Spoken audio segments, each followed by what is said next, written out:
Hey there, kiddo. Time to shake the rust off your magnifying glass and put on your detective hat. Yeah, you look good in it, trust me.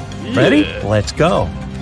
Luke took part in a scientific experiment, but something went wrong. He ended up in a place where there was nothing but three portals. One of them led to a polar desert in Antarctica.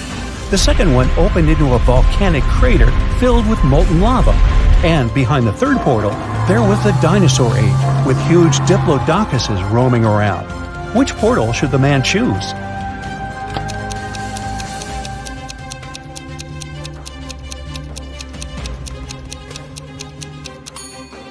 Luke would freeze in no time in a polar desert. Molten lava isn't even an option. But diplodocuses are totally harmless to people. They only eat plants. Luke just needs to stay out of their way. Martin was playing tennis with his friend David. At one point, he hit the ball a little bit too hard. The ball flew into the air and fell down a hollow fence post. The post was quite narrow, and the ball barely fit there, but still, it got to the very bottom. Try as he might, Martin couldn't get the ball out of the pipe. Luckily, David had an idea. In no time, the guy helped Martin get the ball back. How did he do it?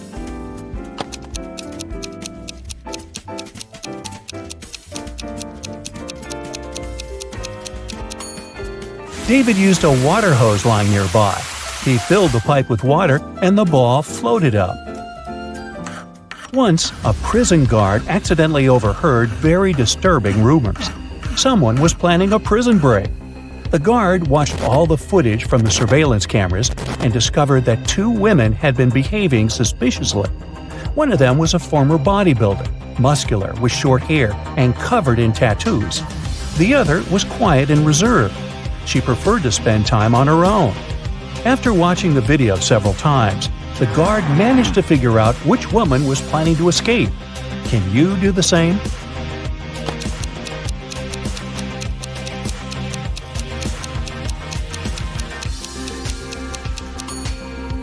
It's the second prisoner.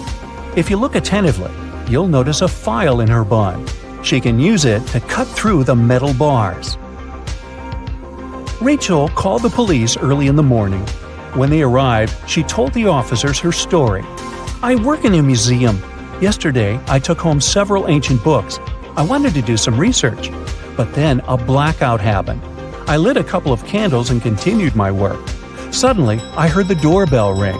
When I opened the door, someone in a black mask hit me on the head. When I recovered, the books were gone." Detective Anderson arrested the woman for misreporting. Why?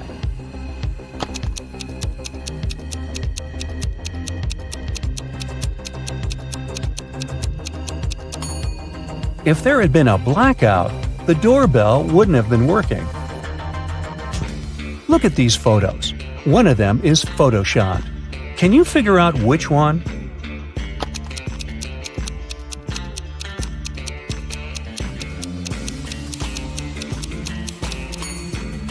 It's the picture in the middle. The kite is moving in the wrong direction. If the photo was real, the kite would be moving along with the wind in the same direction as the flag. Look at these guys. Who is actually poor?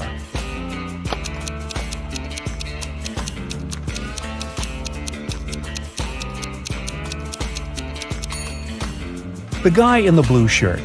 Both men are looking into the mirror. But even though in the mirror the guy on the left is a seemingly successful businessman, in reality he's poor. A police officer was patrolling the streets on a winter evening. Suddenly, she saw a person in a black mask sneaking out of a house through the window, who was carrying two large bags. The officer realized it was a burglar. She ran after the criminal, but they turned the corner and disappeared. The officer understood the criminal had hidden in one of these houses. But which one?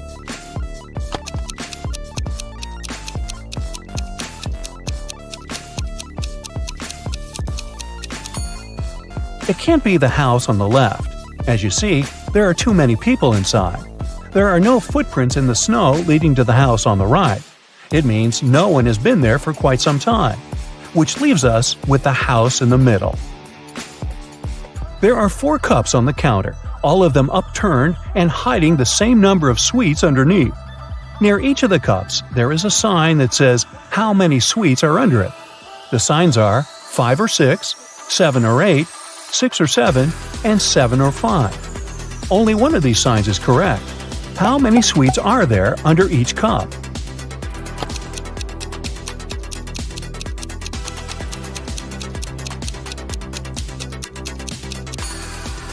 Since only one sign is correct, the right number can't appear twice. Otherwise, more than one sign would be correct. It means that there are 8 sweets under each cup.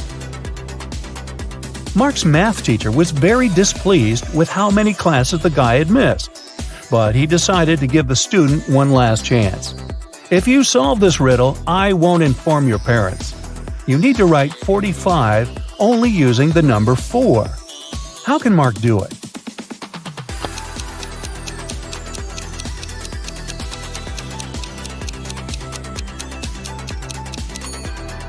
Like this: 44 divided by 44 plus 44. During which month do people sleep the least?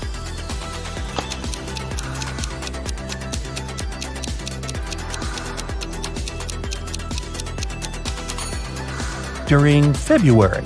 It only has 28 or sometimes 29 days. After a bank had been robbed, the police found a bag with money in the park. It was lying among cacti. The police officers arrested 3 suspects. It didn't take long to figure out who the bank robber was. Do you know who it is?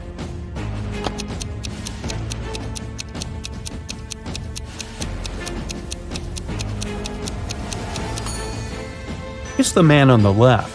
He's the only one with some scratches. They must have been left by the cacti. You have 5 pieces of a chain, and each of them is made up of 3 links.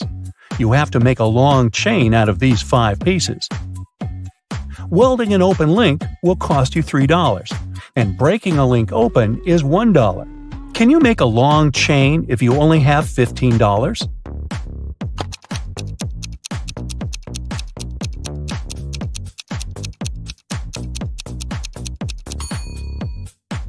First, take one piece of chain and break all of its 3 links open. That'll cost you $3. Then, link the remaining 4 pieces of the chain with these open links. Welding these links will cost you another $9. In total, you'll only pay $12. Thomas was a traveler who needed to get to town X. Sometime into his journey, he reached a fork in the road. He didn't know which road to pick. Only one way led to the town. Luckily, he saw 2 men standing by. The problem was that one of them always lied, and the other one always told the truth. But Thomas didn't know who was who. Even worse, the men were quite unfriendly and agreed to answer only one question. So, which question should it be?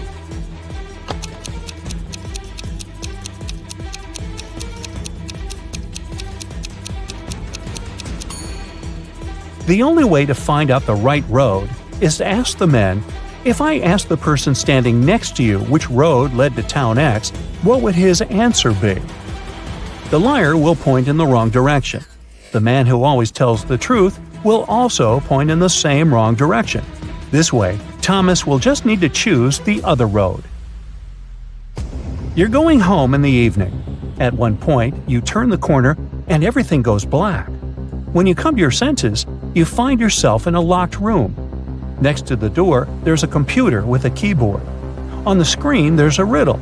You have to type the correct answer, and the door will open.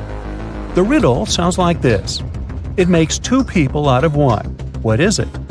Can you figure out the answer?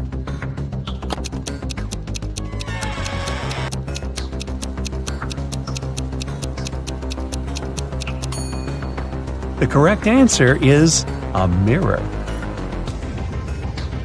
Joanna made a bet with her friends. She had to go to a deserted house in the middle of their town at night.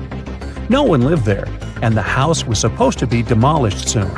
But rumor had it, a mad scientist used that building as his lab. It was about 3 a.m. when the girls saw a large, gloomy building with its entrance door slightly ajar.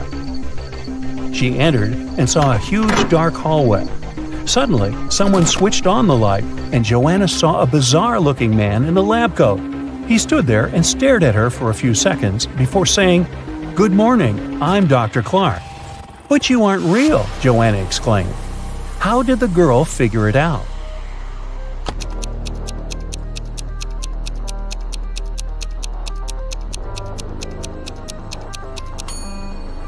Even though the scientist had a reflection in the mirror, he didn't cast a shadow. It was a hologram.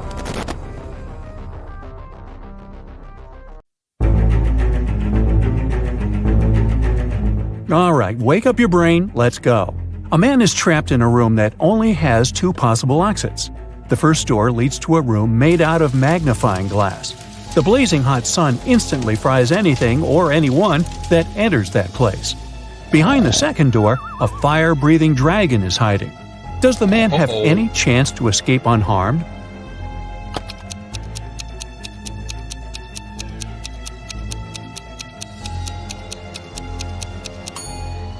Well, he just needs to wait until nighttime and then leave through the first door. This princess urgently needs your help. Can you help her find her frog prince among all these other frogs? Look, the princess is carrying a picture of the frog she's looking for. It can help you spot the right one.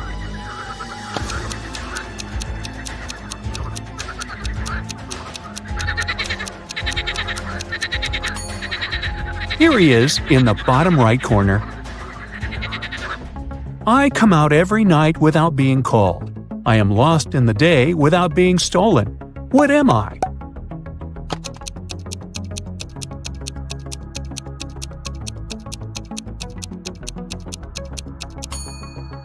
If you think it's a star, you're absolutely right. I have a speed of almost 100 miles per hour, but I don't leave the room. You can cover me, but it won't prevent me from continuing ahead. I don't plan my visits. I can arrive at any moment at any time of the year. What am I?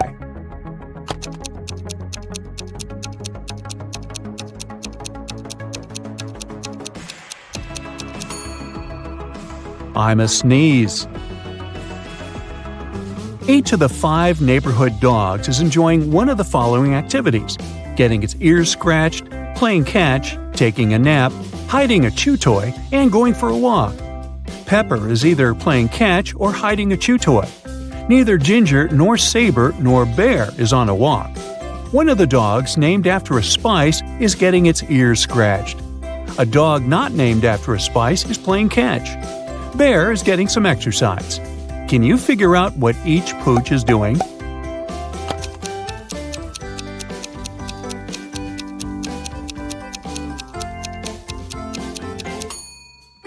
Saber is taking a nap.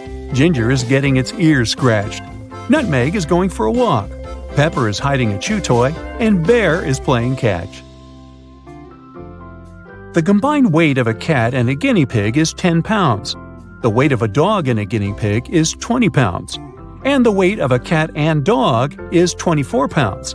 Can you figure out how much each of the animals weighs and determine their common weight?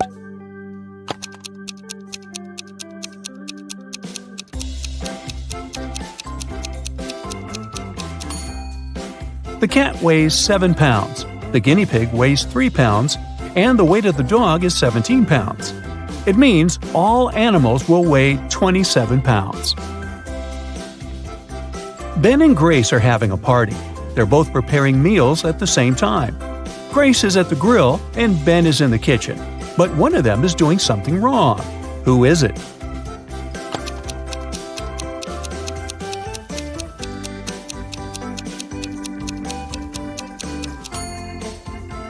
It's Ben. His stove is off. Then how is he cooking?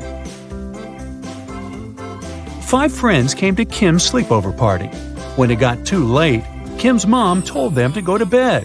But sometime later, the woman heard some noise coming from the room. When she went to check, she saw that one of the windows was open. All of the teens were in their beds and seemed to be sleeping. But someone must have left the room and come back. Who was it?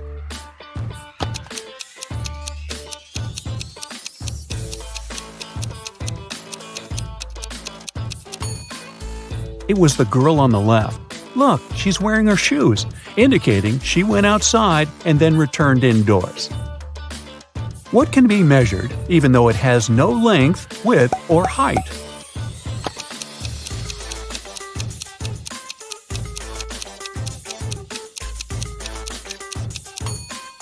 It's temperature. Take me out of a window and I leave a grieving wife. But stick me in a door and I can save someone's life. What am I?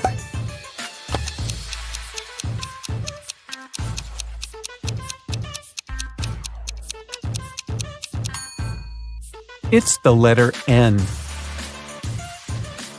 John asked his friend Thomas how many children there were in his family. Thomas answered in a bizarre way. 2 pairs of twins twice. Can you figure out what he meant?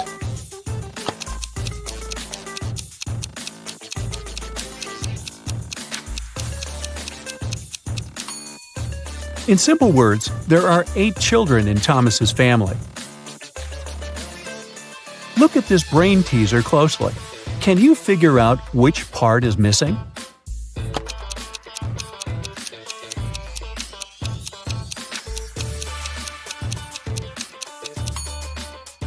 It's part A. Your friends come to congratulate you on your birthday. They have a great gift for you, but you can't get it so easily. First, you need to figure out the password to a combination lock. Luckily, your friends have some hints for you. Here, number 1 is correct and in the right place. 1 number is correct, but is in the wrong place in this combination. 2 numbers are correct, but in the wrong place. There are no correct numbers here. And in this combination, 1 number is correct, but in the wrong place. Can you open the combination lock and get your gift?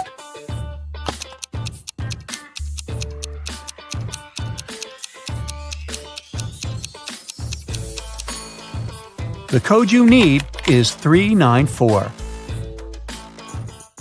Julia took part in a cooking competition.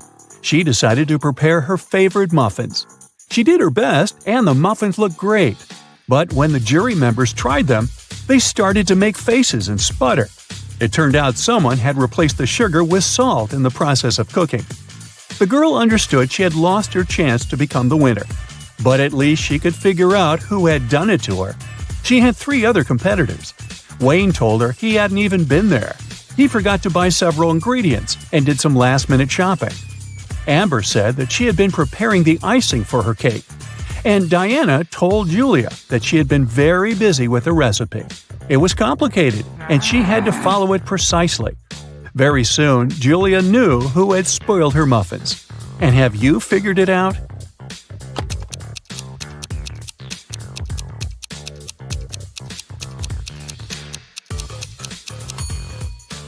It was Amber. She said she had been preparing the icing, but her cake is only sprinkled with some powdered sugar. Nancy was angry with her boyfriend Paul and sent him an email saying she was going to break up with him. But just an hour after sending the message, the girl found out Paul had done nothing wrong. Now she needed to delete the email from his computer. The girl knew Paul was at work, so she sneaked into his house. But the computer was protected by a password. Nancy thought the word she needed could be her name. Paul loved her very much, after all. But the girl was wrong. And then an idea came to her mind. She typed in a word, and this time it was correct. Look at what Nancy saw on the screen and try to figure out the password.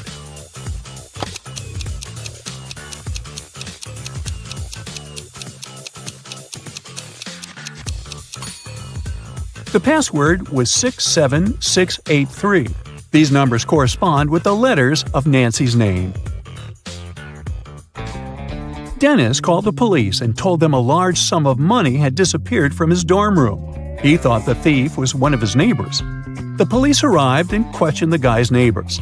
Deborah, a designer, told the officers, "I had to finish an important project.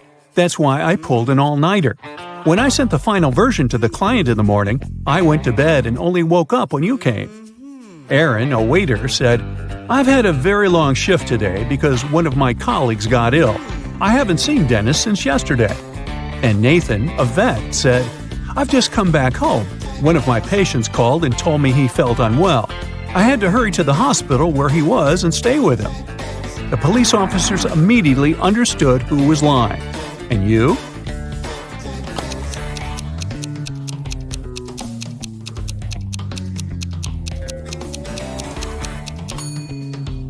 It was Nathan who had taken the money. He lied about a patient calling him. He's a vet. Look at these three young ladies. Can you figure out who the cat belongs to?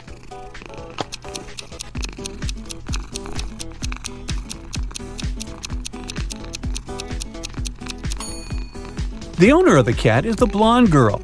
She has the animal tattooed on her ankle. See? John was hungry.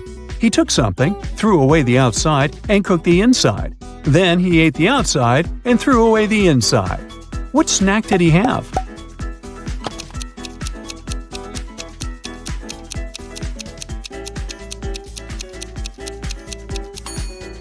He had an ear of corn. Jason arrived at a hotel. He told the receptionist his name and received the key to his room and a note. There were just 3 letters there, F, B, and D. Uh-oh. After some thinking, the guy understood what his room number was. Do you know it too?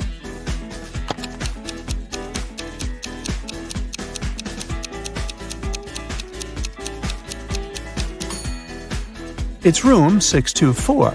F is the 6th letter of the alphabet, B is the 2nd, and D is the 4th. Look at this picture very closely. Can you figure out who the owner of this cute puppy is?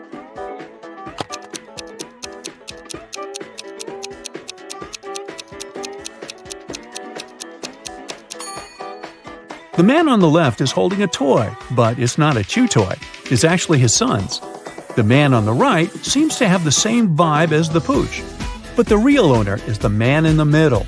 The puppy has a green bandana tied around his neck, and the man has the same bandana wrapped around his wrist.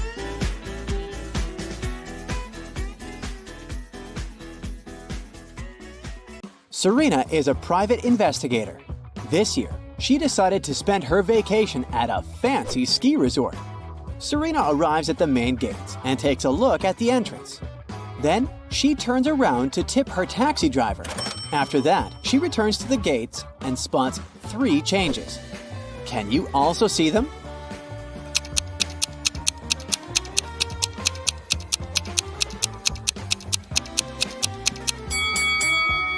Here they are. Serena enters the hotel. 3 porters offer to carry her bags. But one of them cannot help Serena with her luggage. Can you guess who and why?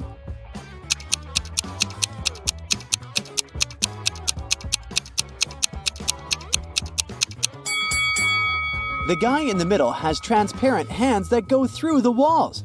He's a ghost. So it's unlikely he'll be able to carry Serena's physical baggage. Serena approaches the reception desk. She's checking in along with 3 other people. Hello. Serena takes a look at her passports and immediately spots the fake one. What about you?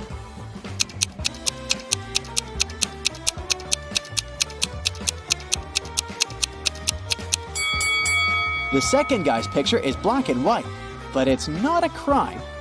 The third lady's document also looks fine, but the picture of the first lady has snow-capped mountains in the background. No matter what country she's from, the background in the passport photo should be plain. So this ID is fake. Yeah. Finally, Serena receives a key card for her room. She goes there right away, but unfortunately, the door doesn't open. Serena returns to the reception to complain. She sees another lady complaining about the very same thing. Can you guess what's going on here?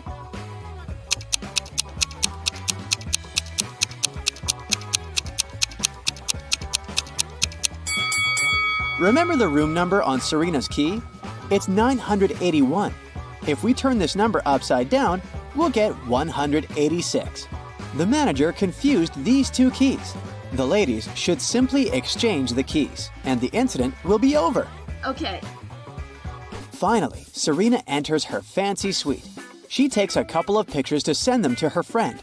Can you find 10 differences between them? Feel free to stop the video if you need more time.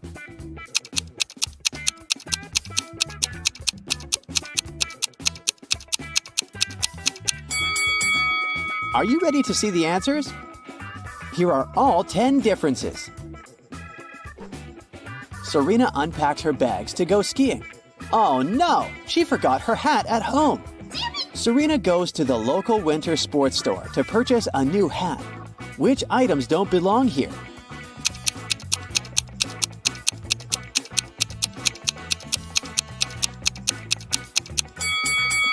This toy robot, high heel sandals, and a plastic pyramid shouldn't be here. After shopping, Serena decides to visit the local bakery. Can you spot any extra items here?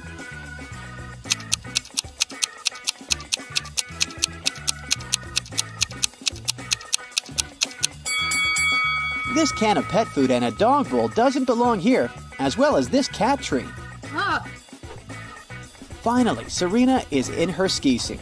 She's riding in a cable car to the top of the mountain with other resort guests.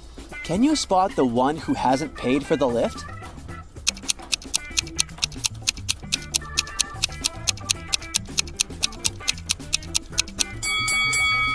I bet this little mouse didn't pay for the ride.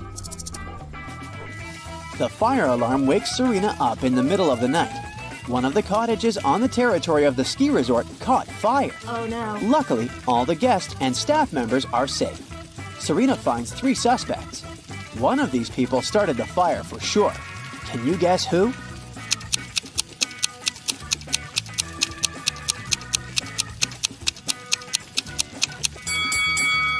It's the guy in the bathrobe. He's hiding a bottle of fire starter liquid in his pocket. Oh my god. In the morning, Serena goes to the breakfast buffet. There are 4 croissants on the tray. One of them is made of plastic. Oh. Can you spot which one?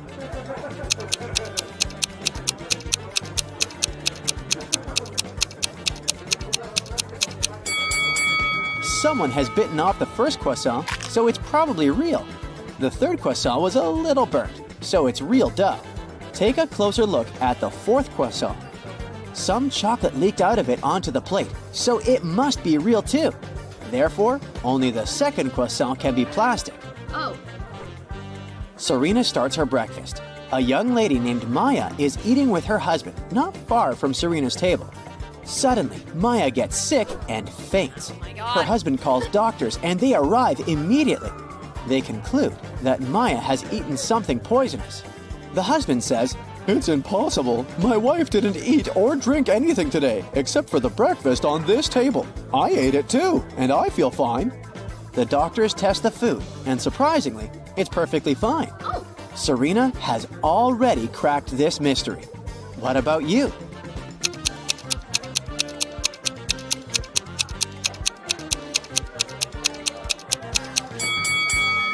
The poison was in Maya's lip balm.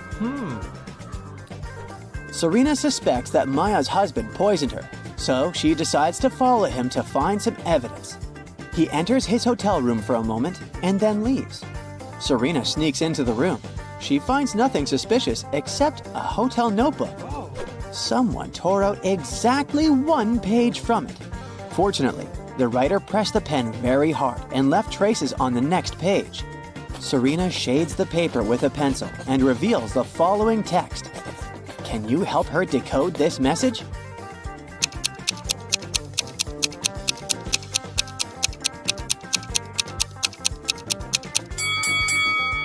If we read this text backwards, we'll get Maya is in the hospital. Finish the job. Oh my god. Serena rushes to the hospital to get ahead of the criminal. She enters Maya's room and faces 4 clowns. One of them is the criminal, and the rest are just actors who perform all over the hospital to uplift the patients. Can you spot the imposter?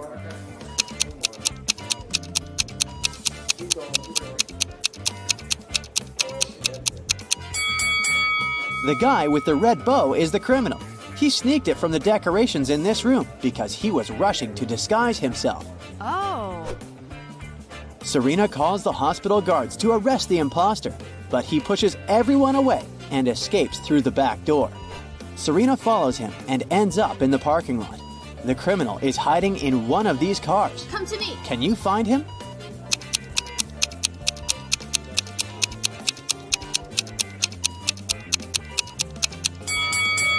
These 3 single cars seem empty and they don't have any signs of break-in. Meanwhile, someone is moving in the back of this pickup truck. Busted! The police arrest the criminal and Maya's husband.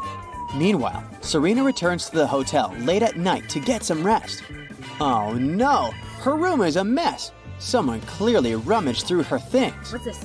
In the morning, Serena questions 3 suspects. The cleaning lady says, "Yesterday afternoon, I changed your bed sheets, washed coffee stains off the carpet, and left." The manager says, "I sent a repairman to fix the sink in your bathroom, but I myself didn't enter." The repairman says, "Last night I visited your room to fix the sink. Your stuff was all over the place, but I just thought you were a messy person." Who's lying?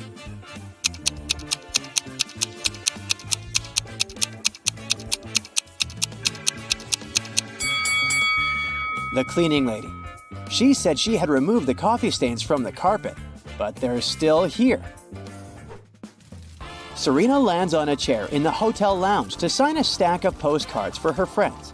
Suddenly, she smells hot chocolate from the cafeteria. She goes there to order a cup for herself. In a couple of minutes, Serena returns to her chair. Oh no! The postcards are gone. She questions 3 people nearby. Mike says, "I was reading a book all the time, so I didn't look around." Richard says, "I was taking pictures of my girlfriend Stella. You can take a look if you don't believe me." And Stella says, "Richard is telling the truth. I was posing for the camera. Why would I pay attention to your stuff?" After hearing their stories, Serena knows for sure who's guilty. What about you?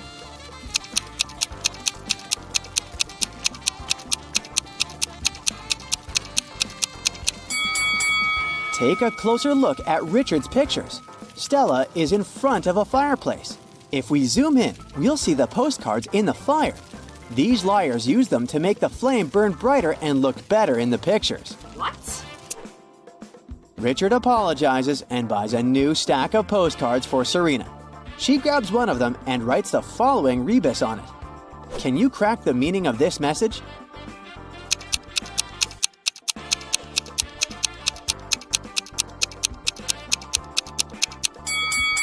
To infinity and beyond.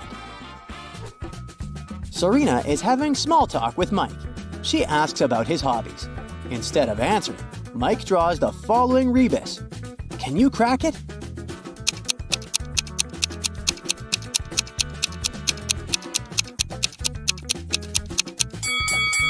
He likes to swim underwater. Serena says, "I see you like puzzles. Crack my riddle and I'll get you a huge cup of hot chocolate."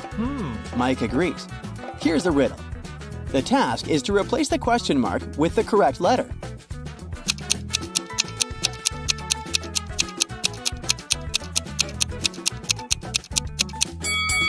The letters imply the last letter of the sum of these numbers. 3 times 6 is 18, so the answer is N. 3 times 7 is 21, so the answer is E. And so on. 3 times 0 is 0. That's why we should replace the question mark with 0. One day, Marcus was going home from work.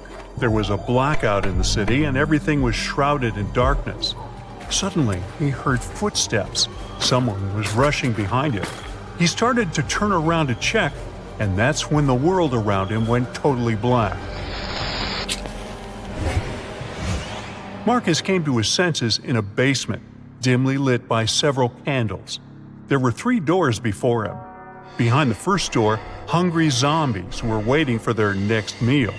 Behind the second door, a fire was raging. And the third door hid a mess of bare electric wires. Now, you're the only one who can save Marcus. Write in the comments which door he should choose right away.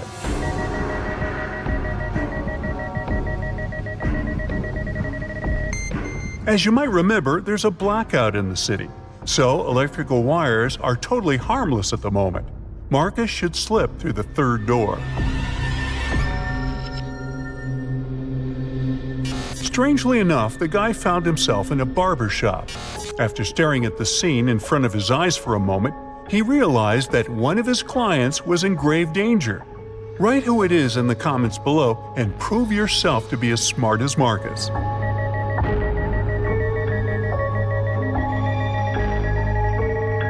Marcus spotted that the red-haired hairdresser had mistaken a bug spray for a hairspray.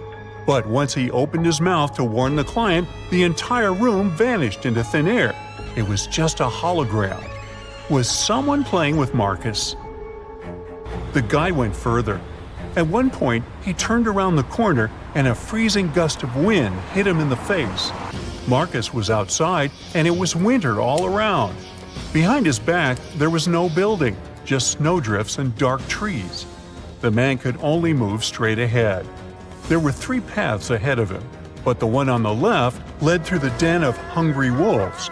To follow the one in the middle, Marcus would have to pass by a family of bears. And the right path went over a frozen lake covered with thin ice. The guy is freezing. Help him in the comments as fast as you can.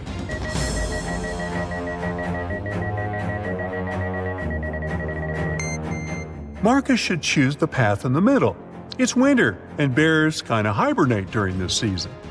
The guy is quiet, he won't wake them up, and will get out of the forest safely. And indeed, Marcus managed to escape danger and soon spotted a house hidden among the trees.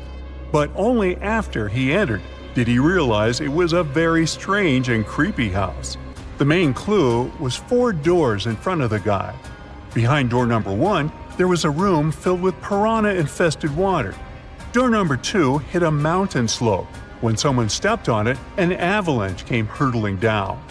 Behind door 3, there were electric wires hanging low above the floor and some wet stains on the floor. And behind door number 4, there was nothing but a small room with just one window on the 58th floor, nothing else. Write your pick in the comments below faster than the other Brightside detectives.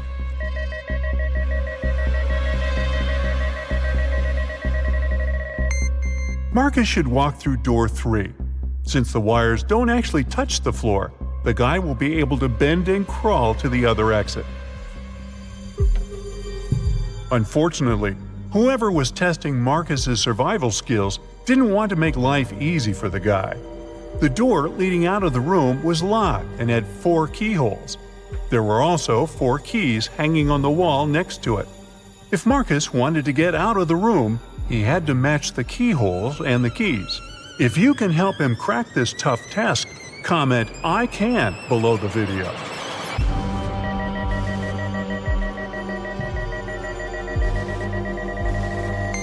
Look at the bows of these keys. They all have openings with different numbers of edges. And the trick here is that the number of edges should meet the code number under each keyhole.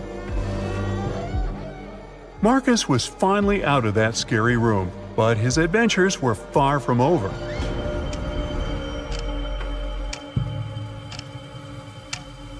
Of all places, he found himself in a jail canteen. To get past these inmates, he needed to figure out which of them was the wealthiest. Can you help Marcus?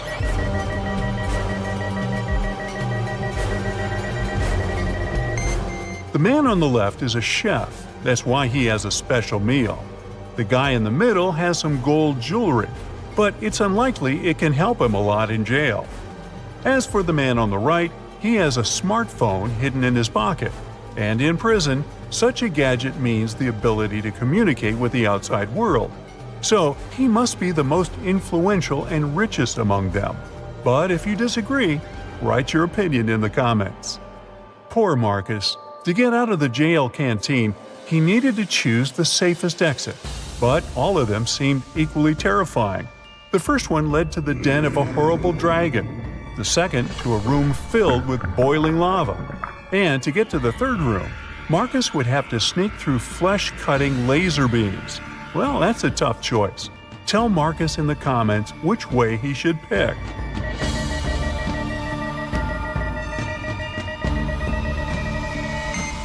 The safest way is probably to sneak through the third exit.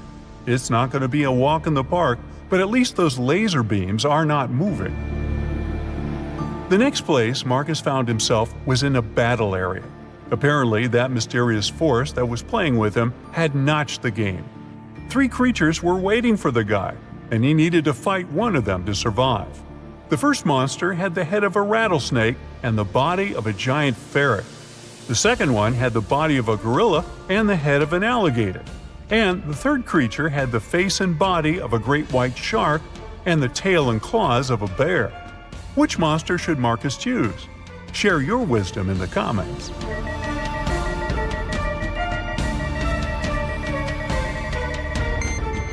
The first 2 monsters are likely to be extremely dangerous opponents. Imagine how agile and venomous the snake ferret might be. And the gorilla gator is certainly too strong for Marcus to defeat. As for the shark bear, well, since sharks have gills and can't breathe on land, the guy will just need to wait a bit, and this opponent will get out of his way on his own. Once everything was over, Marcus was transported to a dimly lit room.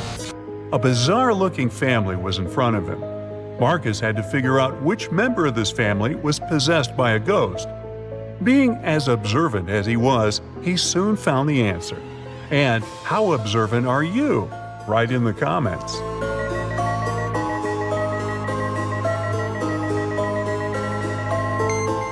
Admittedly, this woman looks kind of scared, but she's not possessed. She's choked on some food and can't breathe. The man is wearing dark glasses, even though he's indoors. Suspicious. But he's blind. Do you see that white cane the blind use next to him? The granny is the one who is possessed. There's a trace of ectoplasm that goes through the whole room towards her. After successfully cracking the riddle, Marcus found himself in a jungle. After wandering for hours, he came to a place where the path split into 3 smaller trails.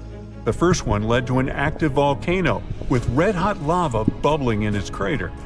If Marcus chose the second path, he would get to a clearing swarming with venomous bats. And the third path ended in a swamp, swallowing everything and everybody that got there. If you know where the guy should go, tell him in the comments, please.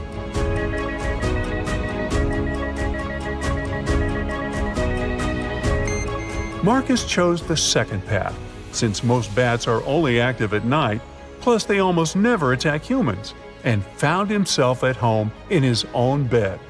Was it just a creepy, very detailed dream? Write what you think about it. Here's Hudson. He's a college teacher. It's the last day of the semester, so he has a bunch of paperwork in his office. Suddenly, someone turns off the electricity in the entire building. Hudson goes to the basement with generators. There he sees a turned-off switch and 3 people standing next to it. They all say they didn't touch anything, but one of them is lying. The janitor says, "The lights went out when I came here to clean up." Rebecca says, "I'm a new student. I got lost in the corridors and accidentally got here." And Nick says, "I'm a last-year graduate. I came here to find a toy owl, a souvenir I had hidden here many years ago." Who's lying?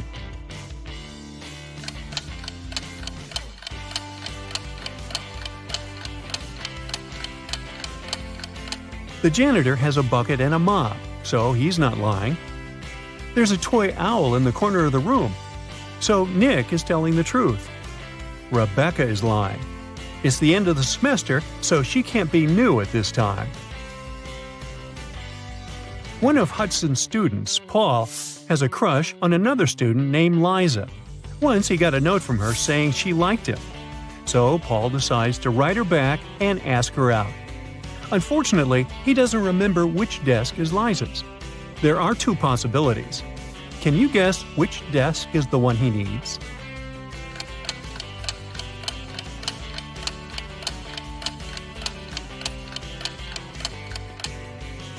If you remember, the note was written in green ink.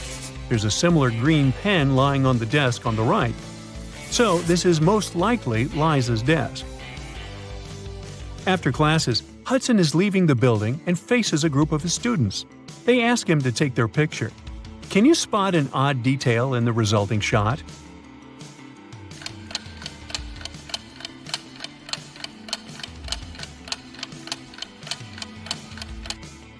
This guy here has 3 hands. Liza and Paul are having fun outside during their winter break. Liza is learning how to skate on the lake, and Paul is skiing in the forest. Who's not smart?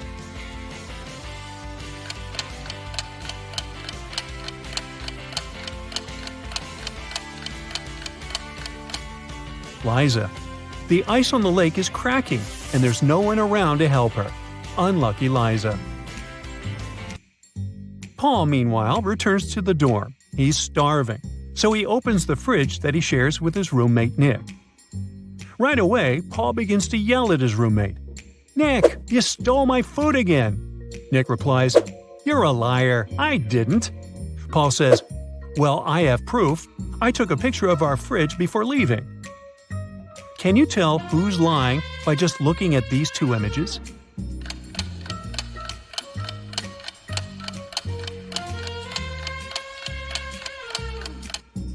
Take a closer look. The shelves are signed. These 2 shelves are Nick's and the other 2 Paul's. These 3 items disappeared from Paul's shelves. This means that the liar is Nick, and it's time for a new roommate. Meanwhile, Liza and Paul are having a date tonight. Apparently, the lady on the lake survived the cracking ice. But Liza's dorm is situated on the opposite side of this maze. Can you help Paul pass through this labyrinth to meet his date?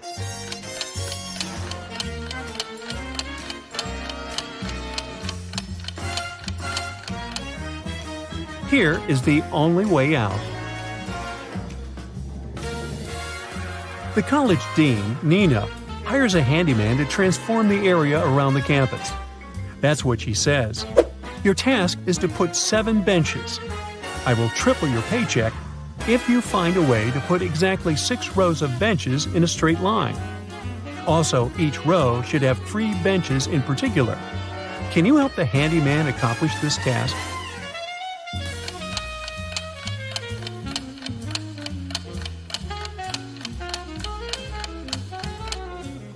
He should put 3 benches as the vertices of an equal triangle. 3 more benches should be put at the center of each side of triangle.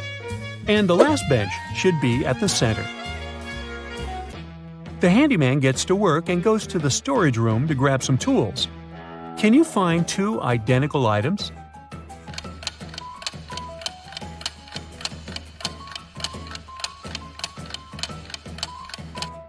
Hey, here they are.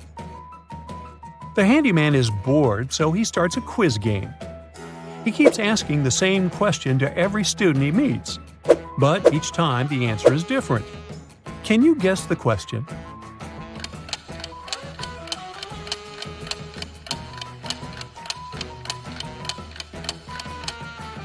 The handyman's question is, "How are you doing?" Hudson's teenage daughter, Jill, failed a test. So he makes her stay at home and study instead of going to a friend's birthday party. Meanwhile, Nina's teenage daughter, Jules, got sick. So she spends the entire day in her bedroom instead of going to the movies. Both daughters come down to dinner at 7 o'clock. Which parent was deceived?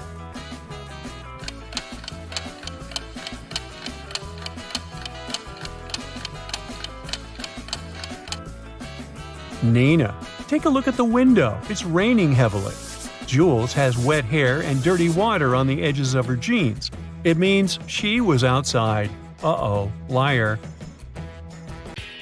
The next morning, Hudson and Nina both wake up earlier to prepare breakfast for their families. Nina is making sandwiches.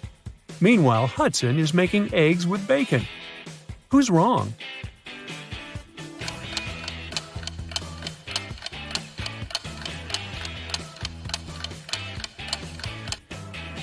Hudson.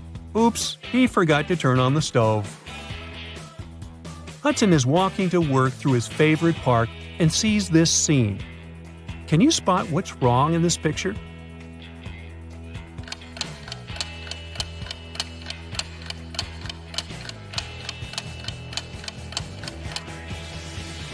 There are 2 suns in the sky. Uh-oh, Tatooine. Hudson arrives at his class and starts with a witty riddle. Can you tell me which part of London exists in France as well?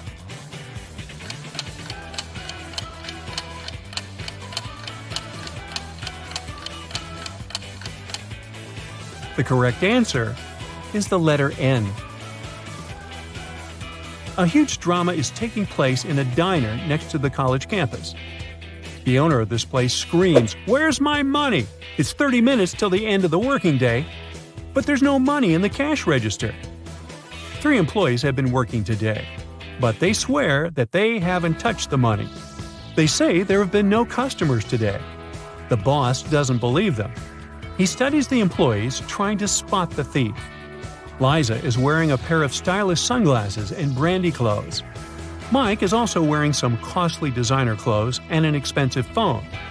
Robin is wearing a regular dress and fake jewelry. Who took the money?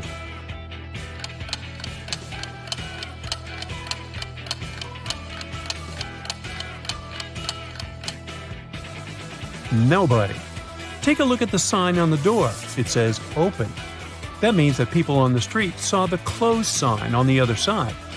That's why nobody entered, and the cash register remained empty.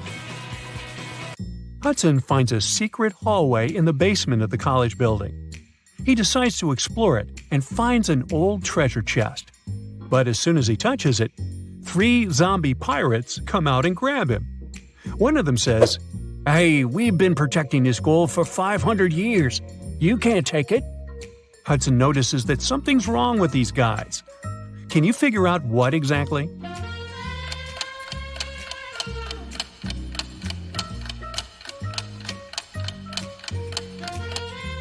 Well, they seem fake.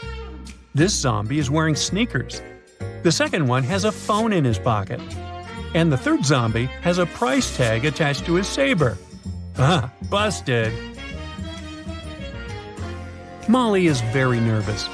She met a great guy online, and today they're having their first offline date. They have never seen the pictures of each other. Their date will take place in an old part of the campus at night. Molly arrives at the meeting point and sees 2 guys. The first one says, "It's a weird place for a date, but I'm glad to see you." And the second guy says, "It's me. I couldn't wait to see you. You're even more pretty than your photos." One of them is Molly's date, while the other one, a dangerous criminal. Can you guess who is who?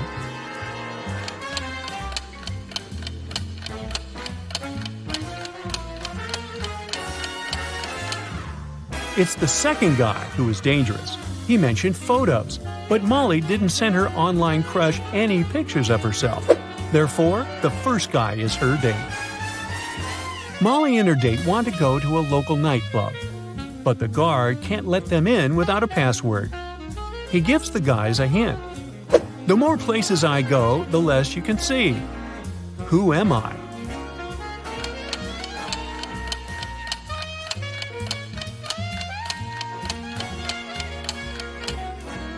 Darkness is the password. It's a beautiful weekend day. Nina is working in her garden. Suddenly, someone attacks her from behind and she faints. Later that day, she gets better and talks to the police. Nina suspects one of her neighbors. Some of them don't really like her. Officers question 3 suspects. Bill says, "I've been planting trees with my daughter all day long." Sabrina says, "I was just peacefully watering my gorgeous flowers and continue to do so."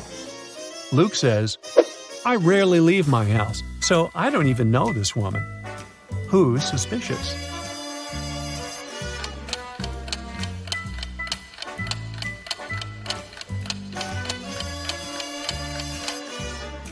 Sabrina's garden hose isn't even connected to the water source. It's just lying on the ground. Therefore, her story is fake. Are you ready for a new detective journey? Then buckle your seatbelts and let's go. Mary was walking through the park when she spotted a hungry kitten. The woman decided to share her snack with the animal. Unfortunately, there was a stream between her and the kitty. She squatted down to attract the cat's attention and showed it the food. The animal was next to her in no time.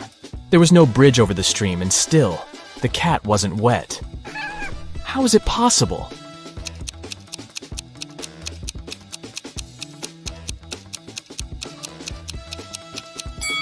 It happened in the winter and the stream was frozen.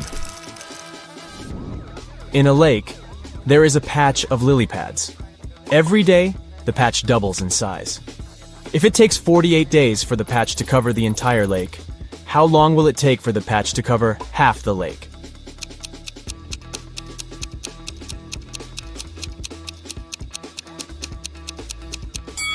The patch doubles in size every day. So on the 47th day, the patch will be half the size it is on the 48th day. You are in a place called Bobby's World, and there is only one law there. There is a mirror, but no reflection. There is pizza with cheese, but not with ham. There is pepper, but no salt. There is a door, yet no entrance or exit. What is the law in this strange world?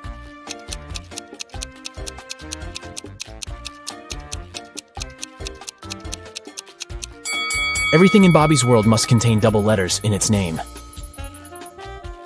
Kenneth was hungry. Oh my god! He found a nice diner that served burgers and bought one. After a waiter brought him his order, Kenneth went to the bathroom to wash his hands. But when he came back, his burger was gone. The guy looked around the diner and understood who had taken his lunch. Can you figure it out?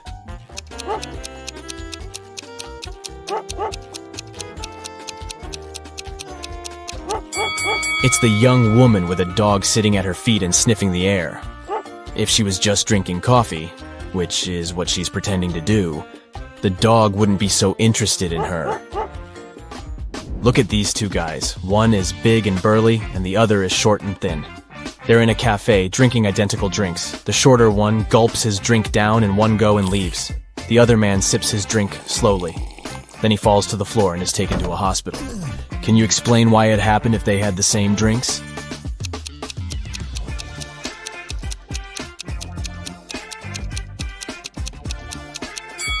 The drinks contained poisoned ice cubes. The man who enjoyed his drink gave these ice cubes time to melt and release the poison, while the other man didn't. An Arab sheikh told his two sons that they had to race their camels to a distant city to see who would inherit his fortune. The one whose camel arrived last would win. After wandering aimlessly for days, the brothers asked a wise man for advice. After listening to his opinion, they jumped on the camels and raced as fast as they could to their destination. What did the man tell them?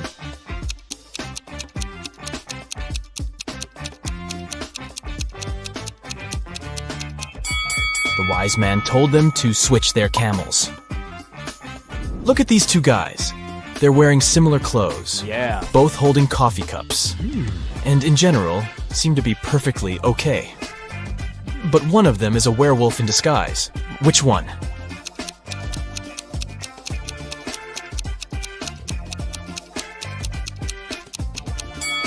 Look at the guy on the right.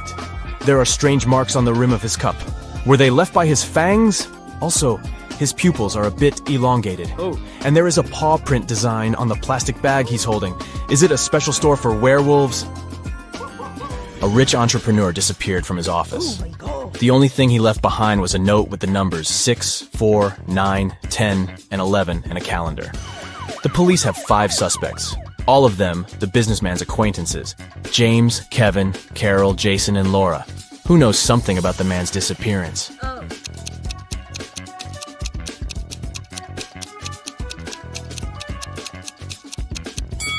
Jason. The numbers mean months of the year, and the first letters of these months make up his name, Jason. A furious traveler at the airport claimed the contents of his baggage had disappeared. When I got my suitcase, it was empty. I want you to compensate for what I've lost. After checking the passenger's info, airport security found out that he had indeed left London with a heavy suitcase, and now his bag was empty and a bit wet. The whole situation was suspicious. Can you figure out what happened?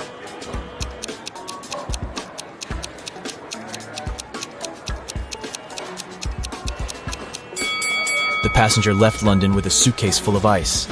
During the flight, the ice melted, and the man demanded compensation for the lost belongings. Matthew bought a new smartphone and a phone case.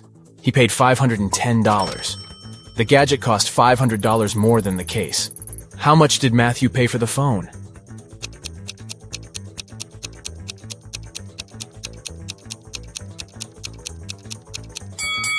He paid $505. Last night, on a full moon, several people disappeared in the city. Locals believe that the kidnapper was a werewolf, and you are invited to investigate this case. There are 3 suspects, Jack, Levi, and Luke, but all of them have alibis. Jack was walking with his girlfriend near the river. Levi was choosing a silver ring for himself in the mall. And Luke, who is a museum guard, had a night shift at work. Which guy is guilty?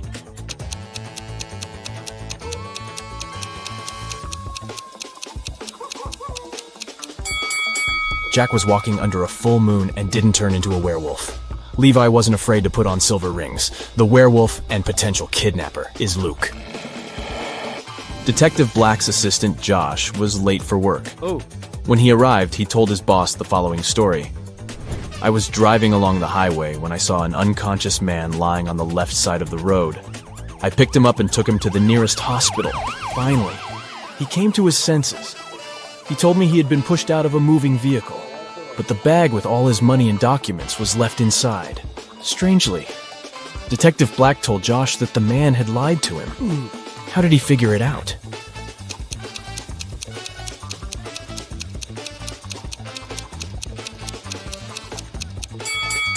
If the man had indeed been pushed out of the car, he would have been lying on the right side of the road, not the left one.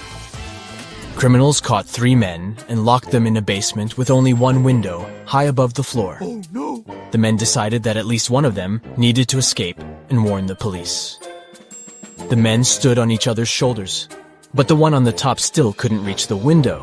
But then they did something, and one of them managed to escape. Can you figure out what they did?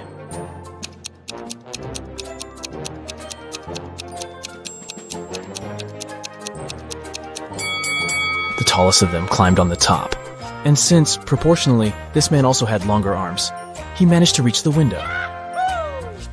You find yourself in a room with no windows. There are 3 doors leading out of the room. Suddenly, a big screen on the wall lights up. You read, "Behind each of these doors there is some danger. The first door leads to a scorching hot desert, several steps, and the sun will burn you. Behind the second door, there is a hungry alligator that hasn't eaten for a year. And the third door hides a pool with icy water. To get to freedom, you'll have to swim across it. Which door should you choose to survive?"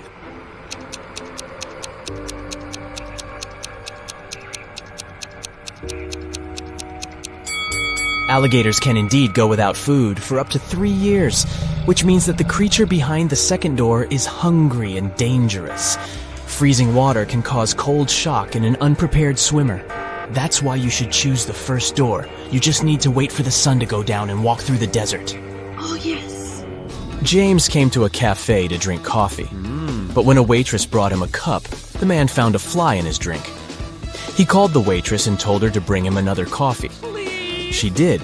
But when James took a sip from his cup, he got really angry and asked to call a manager. He complained that the waitress had brought him the same coffee. How did he understand it?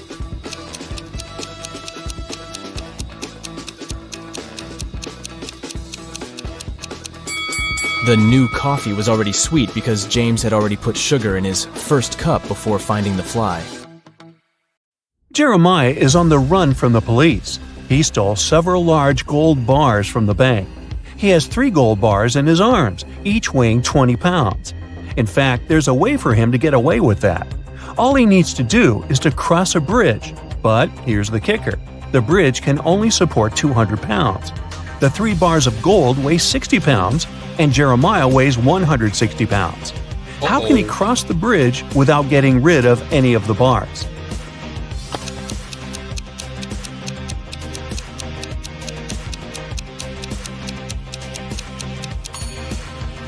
Seems like to do so, one of the bars should literally float in the air. To make it happen, Jeremiah must juggle them. This way, only 2 bars will be acting on the bridge, while the third one will be airborne. Voila! 160 plus 20 plus 20 equals 200. So the bridge isn't likely to let Jeremiah down. You're playing dodgeball with 2 other people, Arnie and Preston. You're standing in a triangle, and you all take turns throwing a ball at one of the others of your choosing until only one person is remaining. You have a 30% chance of hitting someone you aim at. Arnie has a 50% chance, and Preston a 100% chance. Yeah, this guy never misses. If you hit somebody, they are out and no longer get a turn. If the order of throwing is you, Arnie, and then Preston, what should you do to have the best chance of winning?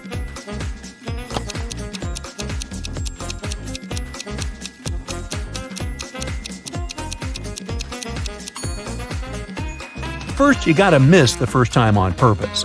If you try to hit Arnie and you do hit him, then Preston goes next and he will 100% hit you and you will lose for sure.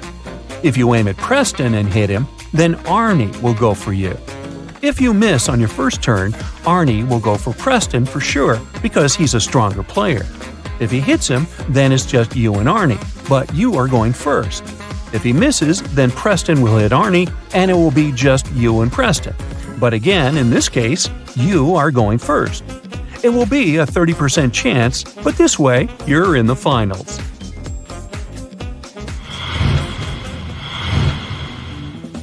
A man wants to enter an exclusive club, but he doesn't know the password. Another man walks to the door, and the doorman says 12. The man says 6, and is let in. Another man walks up, and the doorman says 6. The man says 3 and is let in. Thinking he has heard enough, he walks up to the door and the doorman says 10, he says 5, and he isn't let in. What should he have said?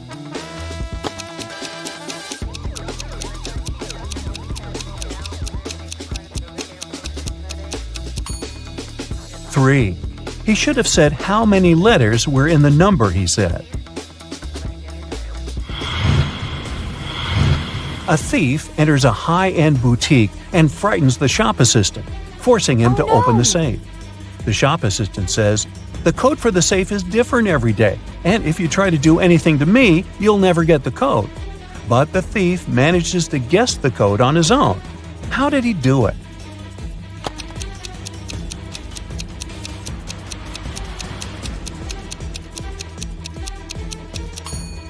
That thief was smart. The code is different. The shop assistant told him this. A woman is found alone in the middle of the desert. She's surrounded by a pile of debris and a wrecked plane. There are no other signs of life in the area. Despite the crash, the woman is alive and well. Nothing serious happened to her, and she appears to be in good health. How did she survive?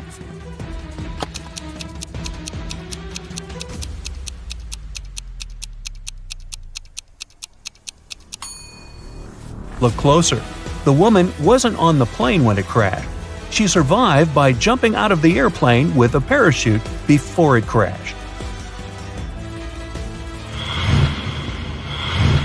Two fathers and their two sons go fishing together. They each catch one fish to take home with them. They do not lose any fish, and yet when they get home, they only have 3 fish.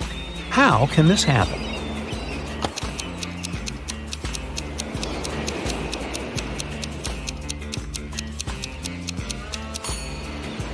There are just 3 people, a grandfather, his son, and his grandson.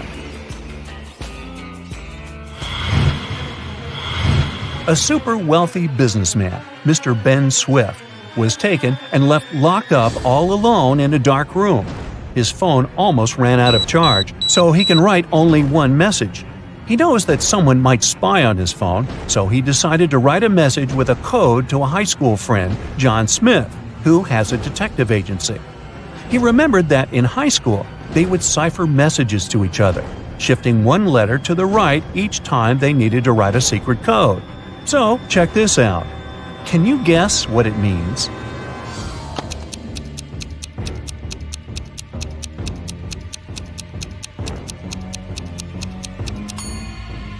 It's not gibberish.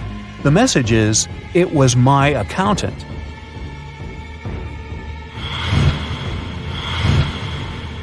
You were wandering in the jungle, and all of a sudden, you saw a magnificent antique castle. You enter it and see its inhabitants. It's kind of hard to say if they're friendly or not, but hey, look, they just fetched you some snacks. Still, you can tell from their grins that these snacks must be a trap for you. You can't say no to them and need to choose something to eat. There are 4 muffins before you, all looking yummy, and your mouth is watering. One of the dwellers, who seems to be their leader, tells you that the first muffin has some fermented cabbage inside. The second one is swarming with live ants. The third one has mud instead of chocolate cream, and the fourth one has ackee fruit inside. So, which dessert would you opt for?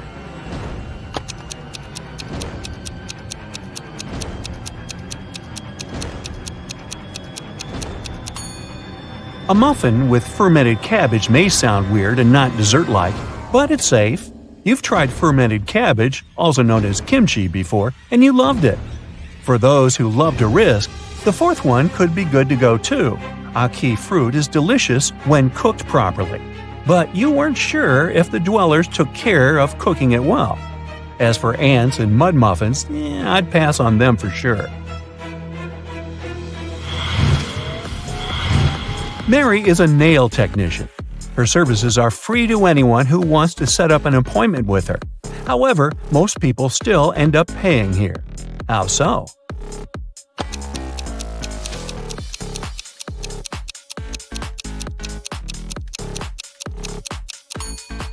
Mary only does one hand for free, so most people who come to get her services end up paying the full price. They don't really want to look bizarre with the nails done only on one hand. Jocelyn went grocery shopping and bought a lot of milk, yogurts, meat, and cheese. When she came back home, she realized she had nowhere to store all these products, as her fridge was already full. How can she save all the food that she bought?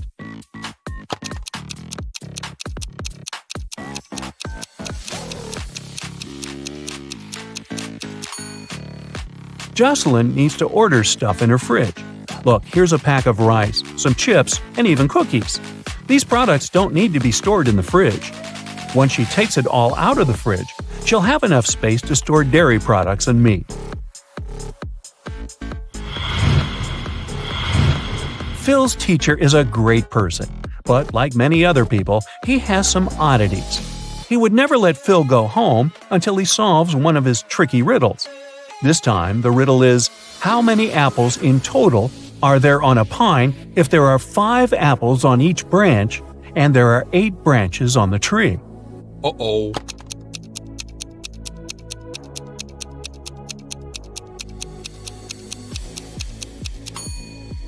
Okay, this one was easy. There are no apples on a pine. There are cones.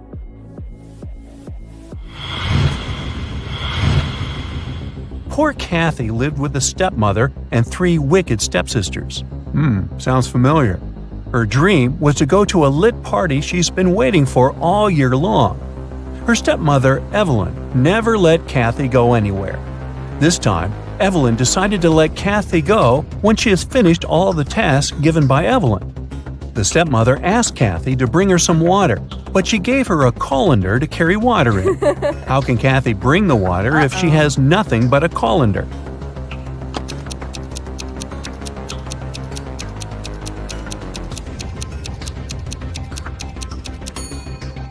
Kathy needs to freeze some water and put it in the colander. It takes some time to melt, but when Evelyn gets that colander full of ice, technically, she'll have a colander full of water. Hey Kathy, make sure to be back by midnight. You need a ride?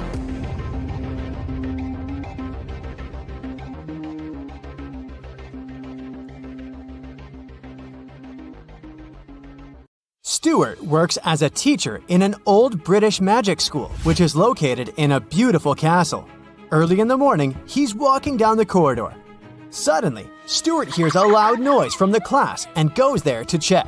He sees 3 students raising their wands. One of them is a fake wizard. Can you guess who?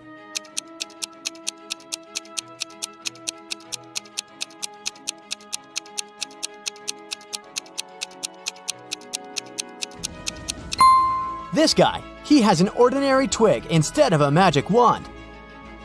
Stuart settles down the quarrel and goes to the dining hall. He chooses one of these 4 breakfast sets. But Stuart doesn't eat any meat or fish. Also, he's allergic to all the purple fruits and berries. Can you help him choose the safest option?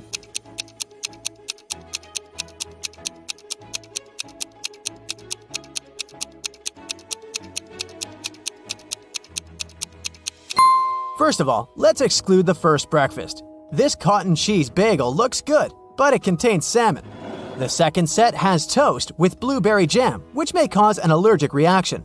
As for the fourth option, fried bacon is hiding under this cute waffle. So, Stuart should choose the third option. Although it contains some purple cabbage, nobody said that he's allergic to purple vegetables too.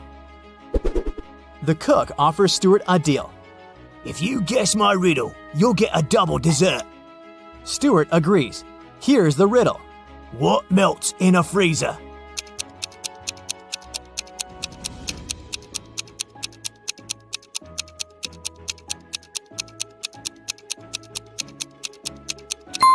The frost when the freezer is switched off. After breakfast, Stuart goes to the school greenhouse to say hi to Miss Palmer. She looks very confused. In the morning, 3 evil wizards opened a magical portal and snuck into the greenhouse. They took the shape of my plants, and now I don't know where they are. Can you help Stuart find them?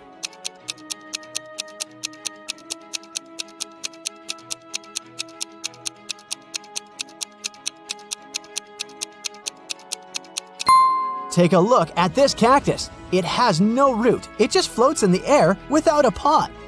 All the lilies have 6 petals, but this one only has 5. And this pumpkin has a watermelon pattern and color. Therefore, these 3 odd plants should be the wizards. Stuart walks down the Great Hall. Suddenly, an owl lands on his head and ruins his hairstyling.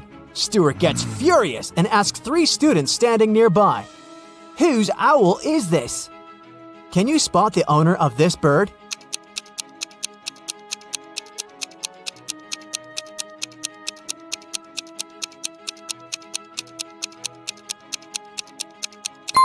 It's this guy. He has the same colored accessory as his owl. It's time for the flying lesson.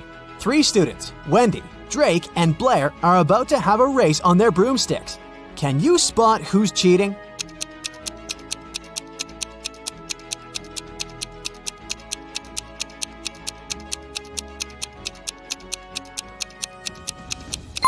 Blair is casting a spell on her broomstick to make it go faster. Blair gets disqualified. Meanwhile, Drake and Wendy and Rob get ready to start the race. Can you guess who's gonna win?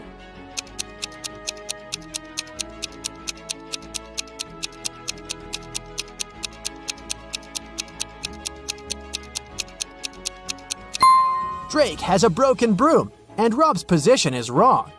It will take him more time to catch the broom and hit the road, so Wendy has the best chance of winning. Stuart begins Transfiguration lesson. He gives each of his students an apple and asks them to turn the fruits into stones. And then Stuart goes to the toilet. After a while, he returns and finds a huge toad sitting on his desk. Stuart questions 3 suspects. Among the students, Drake says, "I didn't do it. I was too busy with your task.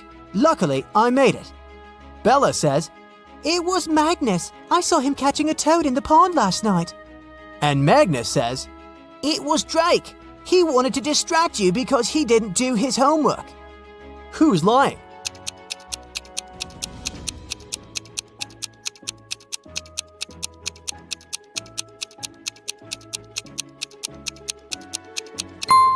Drake, take a look at his desk. There's an apple in front of him, but he said that he succeeded in turning it into a stone.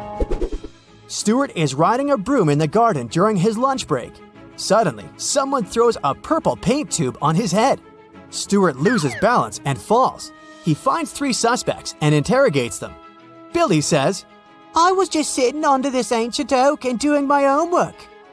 Bella says, I was painting Billy's portrait. At some point, I noticed that my purple paint was missing.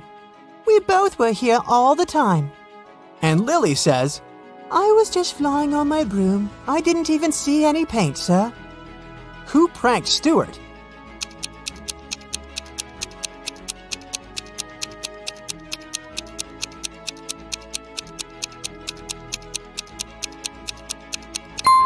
There's purple paint on Bella's hands, but it's okay because she was painting.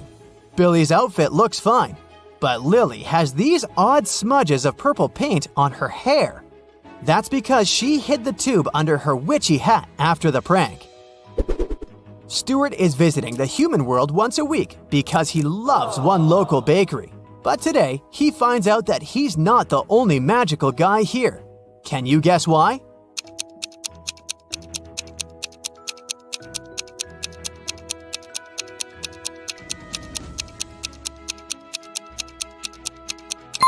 Take a look at this pretty lady. She looks young, but her reflection in the mirror shows she's an old witchy lady. Every winter, a fancy ball takes place at the magic school. Several students perform a traditional dance as part of the opening ceremony. Suddenly, one of the dancers, Lily, loses her balance and falls in front of everyone. Stuart decides to investigate this case and finds out that someone had spilled olive oil on the dance floor on purpose. He interrogates 3 suspects. Harry says, Sir, I didn't do it. Lily is my girlfriend. Why would I prank her so meanly? Richard says, Lily totally deserved that. She refused to go to the ball with me. I don't know who did it, but I'm grateful to this person.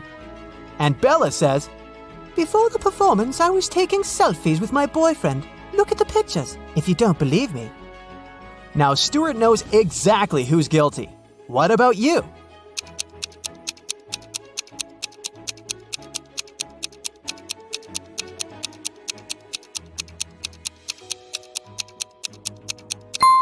It was Bella. Take a look at her selfies. She's wearing a witch bottle necklace and it's filled with greenish oil, but now it's empty. The magic school hired a photographer to take fancy pictures at the ball. This photo was taken at midnight, and this one half an hour later. Can you guess what happened here?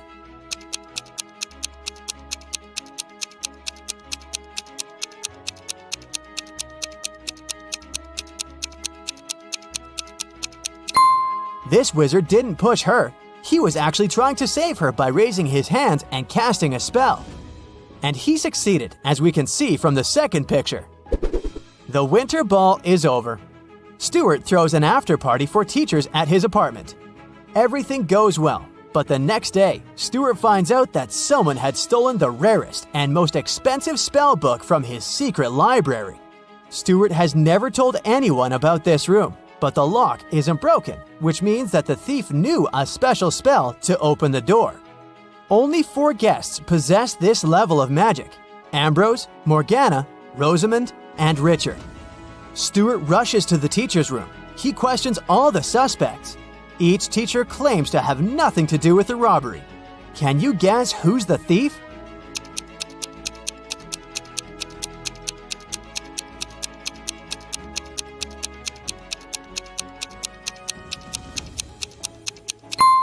Ambrose. His coat is missing 1 gold button because he dropped it at the crime scene.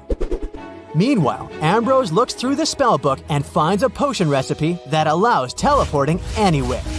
But unfortunately, the last 3 ingredients are encoded. Here's a hint to crack the first one. It's a flower that can be found between the nose and the chin. Any idea what it might be?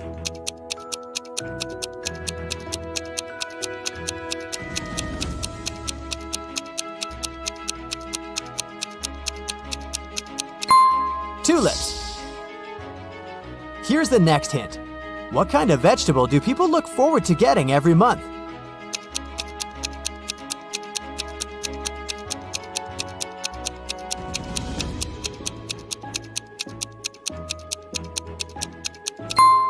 Celery. And this clue will lead you to the final ingredient. What kind of room can you eat?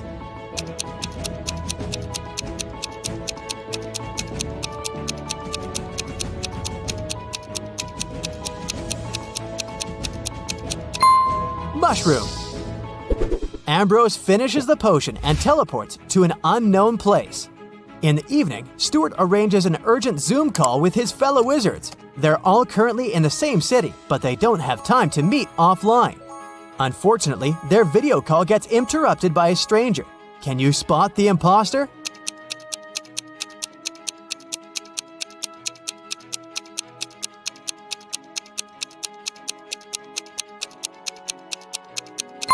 All the wizards live in the same city, which means they're in the same time zone.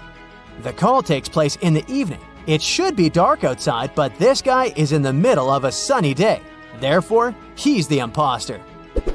Stuart goes to the magic market to buy special ingredients for a potion that will help him find the stolen book. 1 violet costs 10 bronze coins, and the price for 1 lily is 15 coins. Can you calculate the price of this 1 starflower?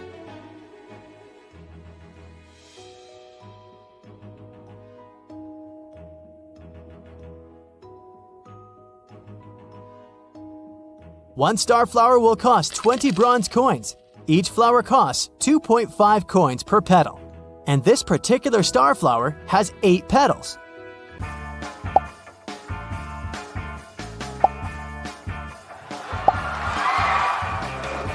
Emma came to the office on Monday and found out that someone had deleted an important report from her computer. She knew that in the company there were 3 people who would be happy if she lost her job. Emma loved reading detective novels and even wanted to become a private detective when she was younger. That's why she knew she had to question the suspects. Laura, Emma's colleague, said, "I've just arrived. Phew, the weather is awful. Such a downpour. Why are you asking me?" Thomas, the accountant, answered, I was out getting coffee and I just returned. and Eliza, a new employee, said, I had a meeting with a client in a cafe. I've just come back to the office. who might have anything to do with Emma's report.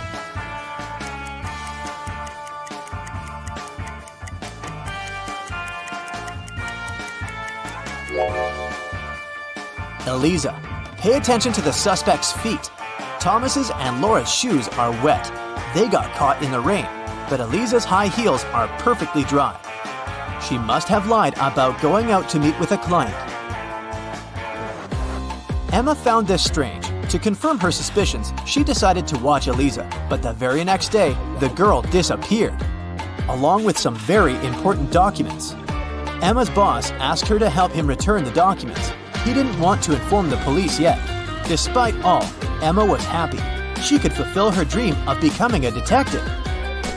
Eliza's computer was protected with a password. After an hour of failed attempts, Emma finally noticed a piece of paper on the floor under Eliza's desk. She picked it up. I'm made up of 2 words joined together. I'm a dish. My first half is a famous genre. My second part is a grain. What am I? The answer to this riddle might be the password, but what is it?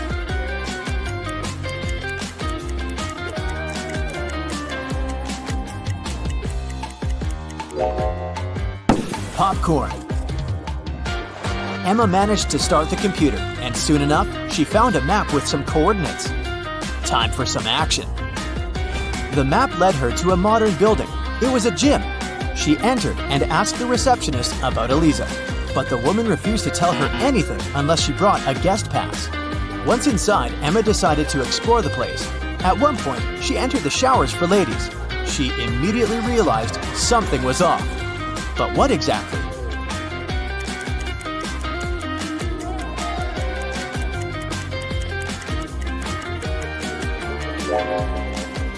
See that man reflected in the window?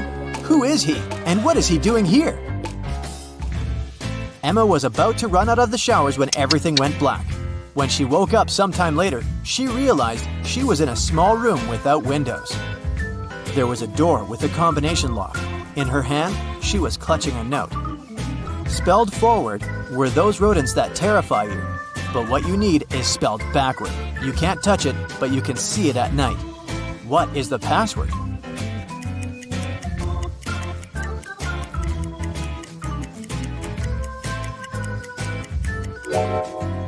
The rodents the note speaks about are rats. Then the word Emma needs is star. The girl managed to open the door. She rushed out of the room but stopped abruptly. She saw a large armchair. A man was sitting in it.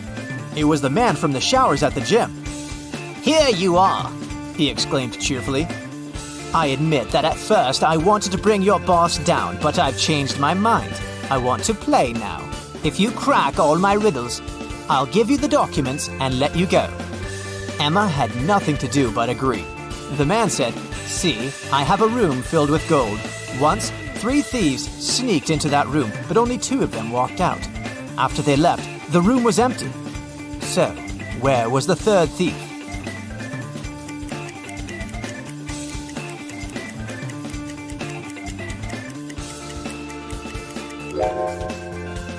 The third criminal was in a wheelchair. He didn't walk. He rolled out of the room.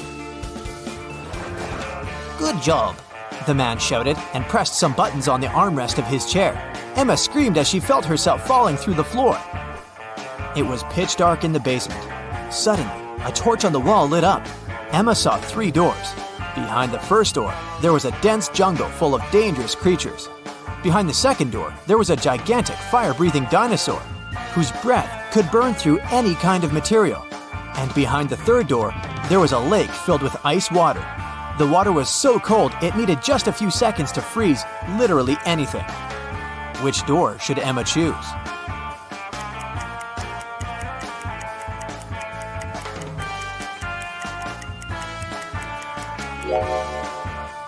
She should walk through the second door. Even if dinosaurs were still around, they wouldn't be able to breathe fire. It was the correct decision. The dino turned out to be a skillfully made statue. But there was just one door leading out of the room, and it was locked too. Emma was starting to get impatient. Luckily, there was another note with a hint. There were drawings on it: a banana, a sunflower, a rainbow, and an apple. Emma thought for a while, then pressed 4 numbers on the panel near the door. The code was correct, and the door opened. What numbers did the girl press?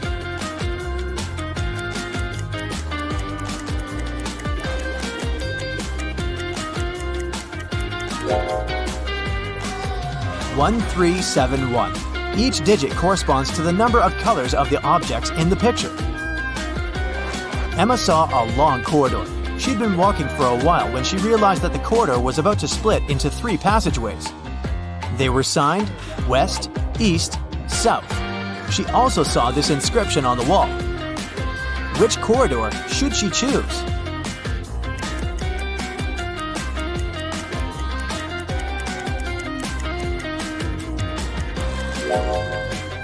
Emma tilted her head and looked at the inscription upside down. This way, it read, South. That's where she needed to go. Soon, the girl saw 3 doors on her way. On the floor, there were 3 keys that could open these 3 doors. What is the biggest number of attempts she will need to figure out the key for each door?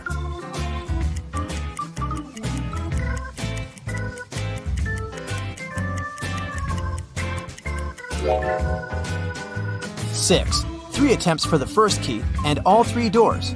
2 attempts for the second key and the remaining 2 doors. And 1 attempt for the third key and the last door.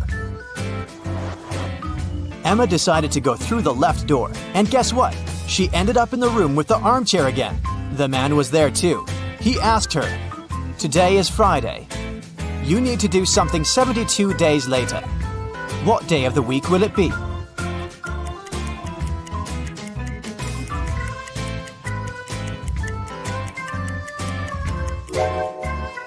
Emma understood it really fast. It would be Sunday. Look, 72 days equals 10 weeks plus 2 days.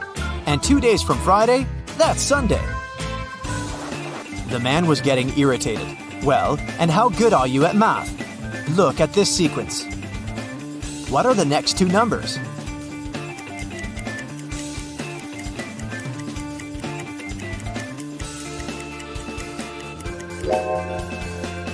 The next 2 numbers should be 20 and 28. There are 2 groups of numbers in this sequence: 11, 14, and 17, and 19, 22, and 25. In both of them, each next number is 3 more than the previous one. It means that in the first group, the next number is 20, and in the second group, 28. Then, the man offered Emma a bet. He said he would put 1 red and 1 blue marble in a box. If the girl picked the blue marble, he would let her go. But if she got the red marble, she would have to stay and help him around the house for a year. Emma knew that the man was going to cheat, because why would he take a risk like that? He would probably put 2 red marbles instead of 1 red and 1 blue. But how can she prove it? After thinking for a while, she managed to win the bet. How did she do it?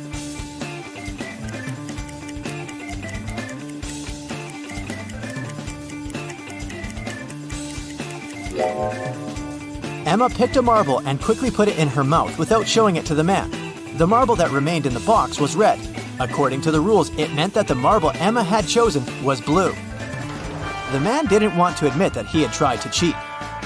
Okay, I'm not going to go back on my word, but here's the last riddle. If you crack it, you're free to go. How can you turn 6 into an odd number?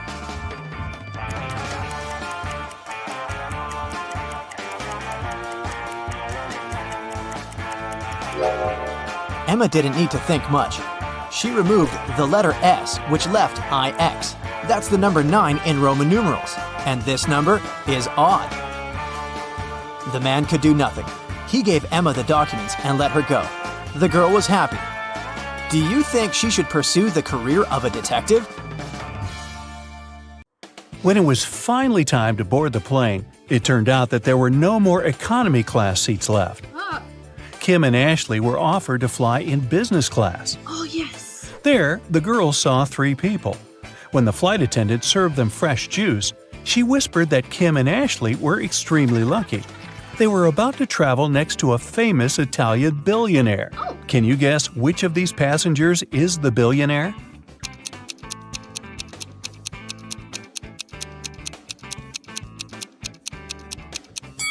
This glamorous lady is a good candidate, but it's very unlikely a billionaire would wear a 100% polyester coat. This guy's business suit is very elegant, but look at his shoes. They seem quite cheap and worn out. This funny gentleman must be the real billionaire. Although his outfit is rather casual, his gold watch looks very expensive. The glamorous lady began to chat with Kim and Ashley. She told them she had recently visited an exotic island with her friends. Then she showed the girls some pictures. When the lady went to the restroom, Ashley whispered to Kim, "This woman is a liar. She photoshopped this picture." Oh.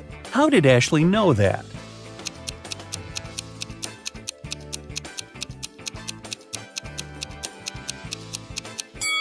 It's all about the shadows. They all look natural, except this one. People are sitting in their seats. The lights turn off. Someone is chewing popcorn. Someone is drinking soda. The movie starts. This is a horror movie.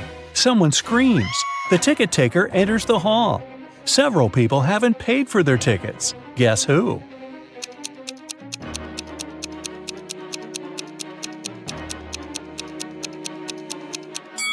No one has a ticket here. Free entrance, the note pinned to the back door claims. Once, on a cold winter night, someone stole jewelry from a famous singer's house.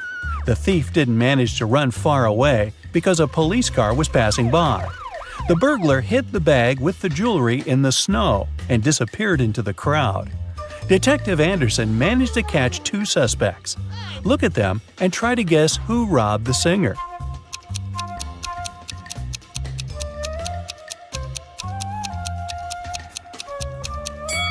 If you dig snow with your bare hands, they will turn red. This man has red fingers and palms.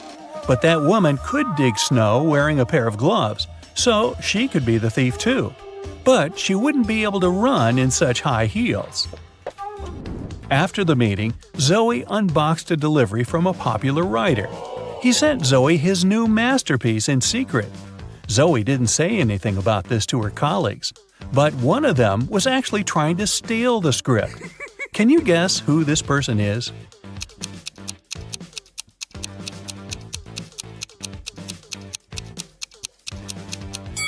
It's the assistant.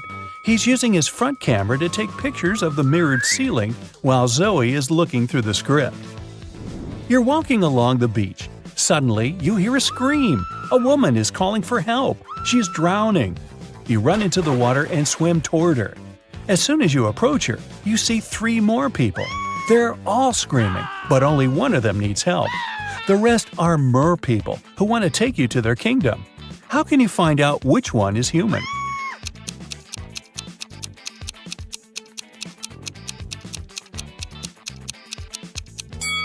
Dive under the water to see who has a fishtail. Richard likes abandoned buildings and old castles. Today, he's going to check a huge house that belonged to a vampire a long time ago. Well, that's what the legends say. Richard certainly doesn't believe this. He takes his camera and sets off. It's dark and cold inside the house. Crackling sounds are coming from the corridor. Richard shines a flashlight and sees 3 vampires. Richard starts running away, but then he stops and returns. It seems these vampires are fake. How did the guy understand this?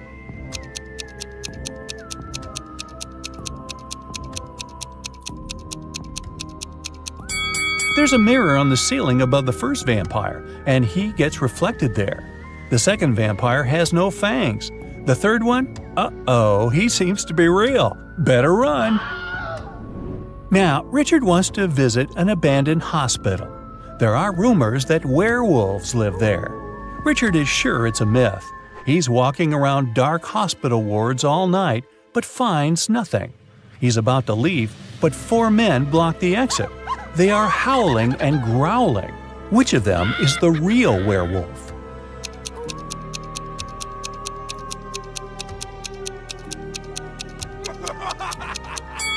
No one. The full moon is shining through the windows, but these people haven't turned into monsters. But still, Richard runs away. It seems these guys are really crazy. A rich man comes to an exhibition of modern art. He's going to buy a new painting for his collection. The owner of the exhibition shows him 3 works of different artists. In the first picture, there's a green triangle with a sunflower in the middle. The second painting is of a tiger taking a selfie on its phone. In the third picture, there's a flying house. The collector is sure that one of the paintings is fake. Which one?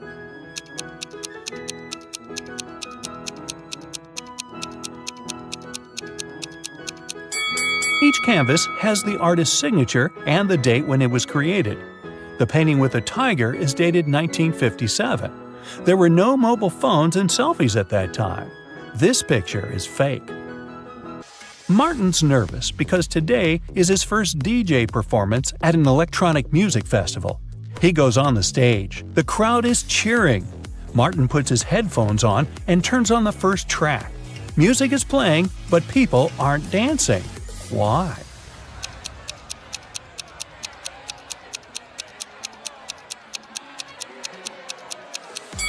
The music is only playing in the DJ's headphones. Martin hasn't connected the wire to the speakers, see? Jack is walking through an ancient, abandoned city in the desert. Treasure is hidden somewhere here. Jack checks the map and finds the right place. He starts digging. 6 hours later, exhausted, he hits something with a shovel. It's a chest. Jack pulls it out of the ground, rips off the rusty lock, and opens it. The chest is filled with ancient gold coins. Each of them costs hundreds of thousands of dollars. Now Jack is incredibly rich. But he shouldn't be happy because all the coins are fake. Why is that?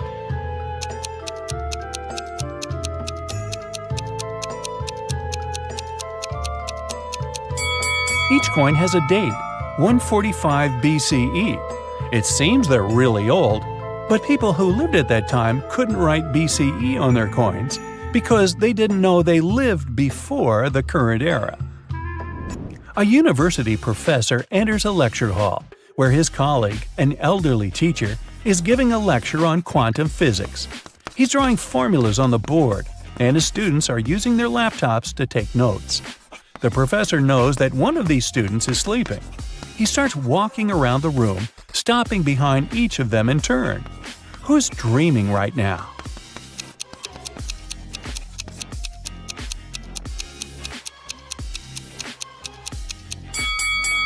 Almost all of the students are writing the formulas down in their laptops, except that one.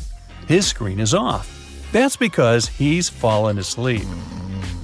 Detective Anderson is chasing a robber dressed in a tuxedo. Suddenly, the criminal runs inside a huge hall. All the people there are formally dressed. Help Detective Anderson find the suspect among them.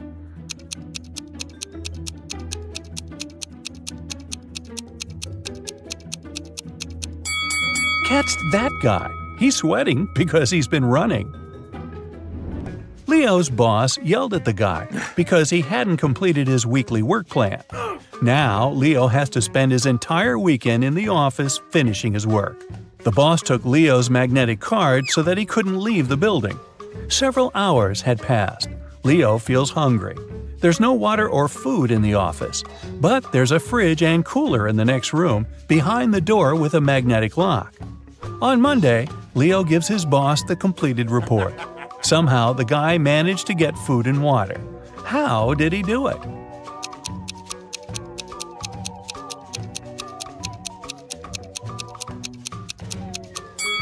Leo just went to the refrigerator and got himself some food.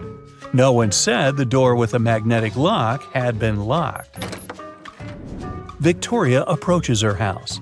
The light bulb turns on automatically and lights her way to the door. Victoria inserts the key and goes inside. A couple of hours later, the doorbell rings. She looks through the peephole and sees a silhouette of a man wearing a hat. Victoria is afraid to open the door, but not because it's a stranger, but because it's not a human. Why does she think that?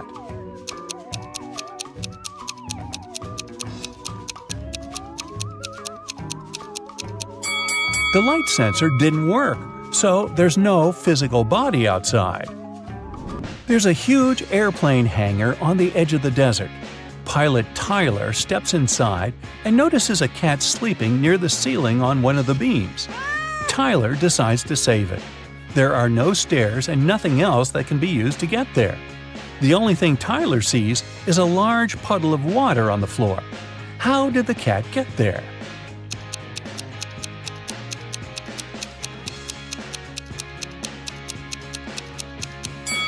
There was a pyramid of ice cubes. The cat climbed to the top of it and reached the ceiling. Then the ice melted and left the puddle. Gee, I guess I won't mention my theory about the cat drinking so much water to the point of bursting, which then propels the cat up in the air and, well, let's stick with the ice cubes. Margaret, Rachel, and Diana are walking down the street, sharing their plans for the weekend. The girls look rich, but only one of them has a lot of money. Who is it?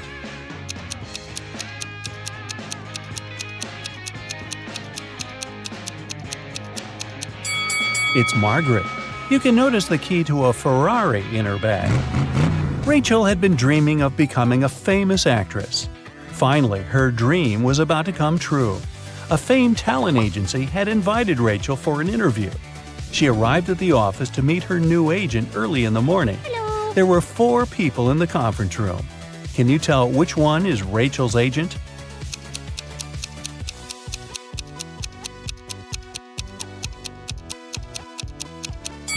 This guy is the only person who doesn't have an employee badge, so he's probably a guest too. This man is wearing a classy, expensive suit, but he brought coffee for everyone. He's an assistant. This lady's mug says "World's Best Lawyer," so she's probably responsible for legal issues. And this relaxed lady over there is Rachel's agent, Zoe. Zoe offered Rachel to take a seat. Which place should Rachel choose?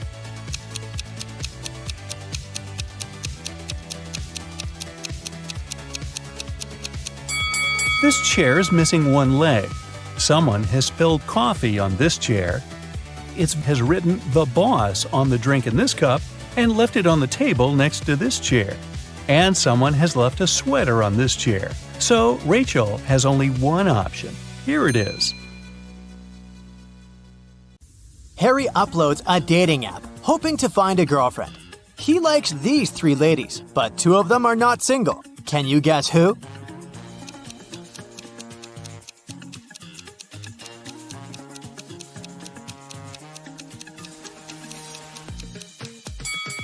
The second lady has 2 shampoos on a bathroom shelf, one for her curly hair and one shampoo for male hair and beards. So she's probably living with her husband, and the third lady is wearing a necklace in the shape of half a heart. The second half probably belongs to her boyfriend. So only the first lady is single. Early in the morning, Harry goes to the local park for a workout. He sees these 3 runners on the way. Can you decide who's faster?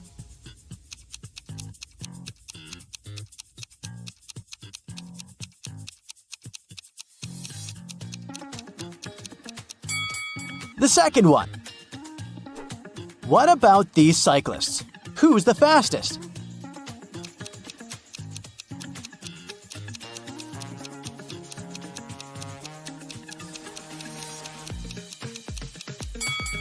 The third one. After the workout, Harry enters his favorite cafe and sees a lot of people. All the tables are occupied, but one person already finished eating. Can you guess who?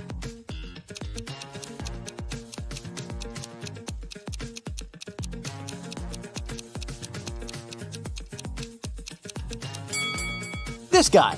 There's money on his table. Harry looks around the cafe and sees a crying woman. Can you guess why she's so upset?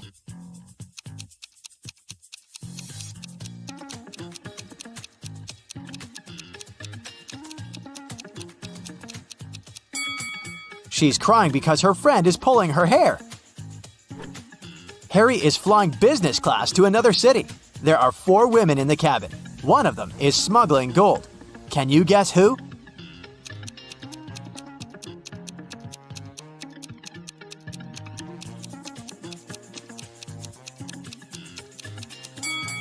The fourth one.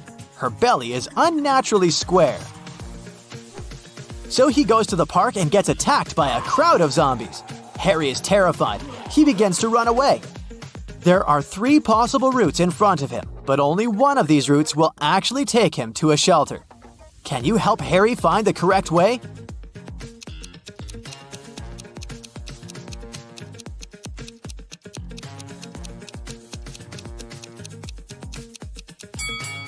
Route A doesn't look simple, but it's the only way out. Harry is visiting an engagement party. His brother Kevin proposes to his girlfriend Bella with a fancy diamond ring.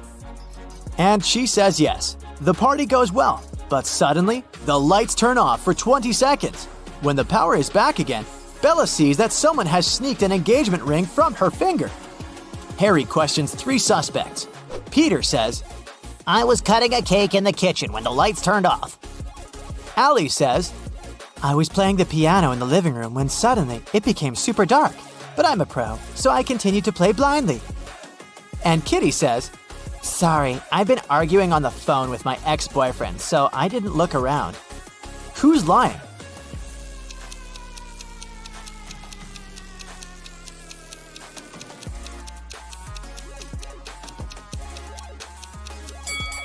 Allie. She said she was playing the piano, but there are no musical instruments in the living room. At the party, Harry meets a pretty lady named Monica. He falls in love with her at first sight, but unfortunately, she's already married. Can you guess which one of these guys is her spouse?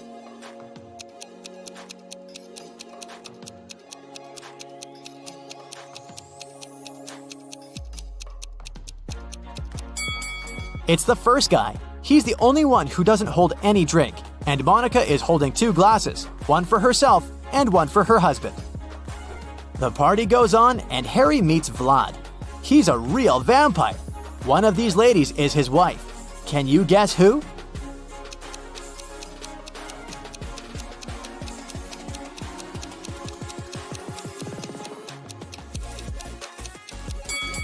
The first lady's not a vampire. She bit this cookie and smeared her red lipstick. And the second one is wearing a garlic necklace, probably to chase away evil powers. Meanwhile, the third lady has sharp ears and red eyes, so she's probably a vampire just like Vlad. But the task was to spot Vlad's wife. Nobody said that she's necessarily a vampire. Take a look at the first lady's ring finger. She has a ruby ring that's similar to Vlad's. Therefore, she's his spouse. Harry runs a hardware store chain. He arrives at one of the shops to investigate a theft. The manager says, This morning I found out that some Xboxes are missing. They could be stolen yesterday. Only 2 guys worked last night. One of them must be the thief. Personally, I think it was Bob. Harry asks, why do you think so? I talked to both of them. Bob said that he saw nothing suspicious, and Zach said that he'd seen Bob put some boxes in the back seat of his car. Harry asks the manager to take him to Bob. They approach Bob at the parking lot. Harry says, now I'm pretty sure that Zach is guilty. Why did Harry think so?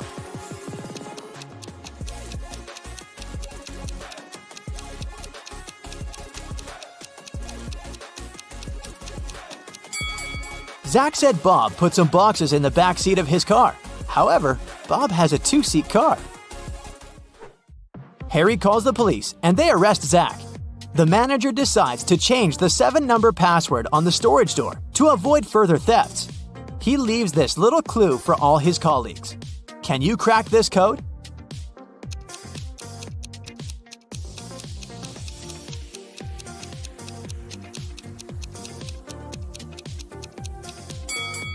The number of fingers implies 5. The number of angles in the triangle implies 3. The number of petals in the flower is 6. The circle implies 0. The rainbow has 7 colors. It symbolizes the number 7. And finally, the square has 4 angles, so the passcode is 536074. Harry figures out the code and changes it again to test Bob's intelligence. Harry gives him the following clue.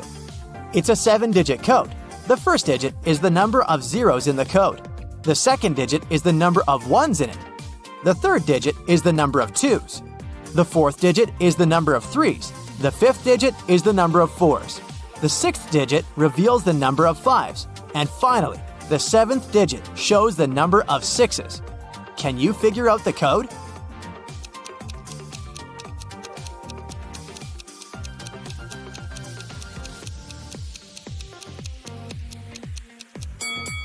The correct answer is 3211000. Harry goes on a road trip. He stops in the middle of a desert to take pictures. Can you spot 3 odd things?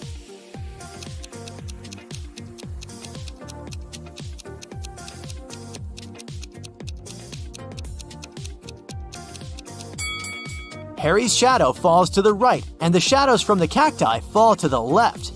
He's in the desert, but this cactus is growing in a pot, and this lizard is wearing tiny shoes. Harry rents a room in a motel for a couple of days. Unfortunately, he has a very annoying neighbor, Karen. They're arguing all the time. One day, Karen calls the local security and accuses Harry of stealing her towel. It's been raining all day long, so I didn't go to the beach and stayed in my room. Harry grabbed my beach towel from this rope. I could see from my window. He folded it and put it into his backpack. The guard immediately realizes that Karen is lying. How?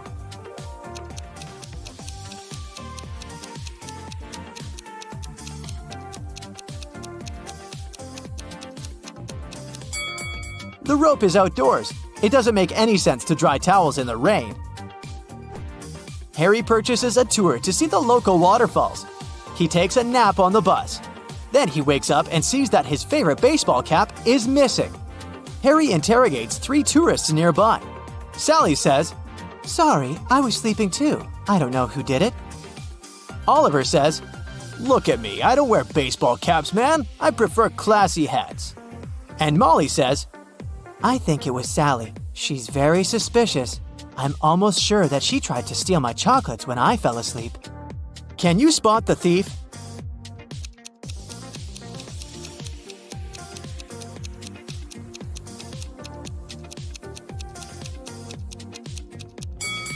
It was Oliver. He hid Harry's cap under his classy hat. Harry enters the local bakery. Rosie, the barista, is very upset. I have so many coffee orders, but someone stole all the beans from the storage room. Harry interrogates 3 suspects. Louis, the cook, says, I spent the whole day in the kitchen baking croissants, and I'm just working on a new batch. I don't have time to talk to you. Ron, the waiter, says, I forgot to set my alarm, so I overslept and arrived just now. I don't know who sneaked the beans. And finally, Dan, the manager, says, I've been talking to one dissatisfied customer all morning. She was so annoying. I didn't have the chance to look around. Who's lying?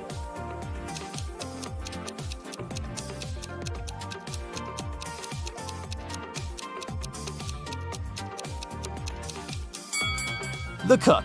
There are no croissants either in the kitchen or in the bakery window. Now, Bella and Ella are preparing for an epic party. Can you figure out who's not very smart?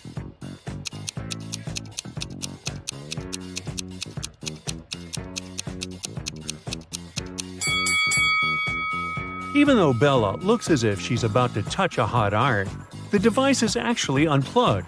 so she probably won't burn herself. Meanwhile, Ella is about to touch a heated waffle. Bella and Ella text their friend named Mike, who never answers any questions directly. They invite him to go to a party together. Mike's answer is kinda weird. Sorry, no money, job and job. Now, can you help the ladies crack Mike's message?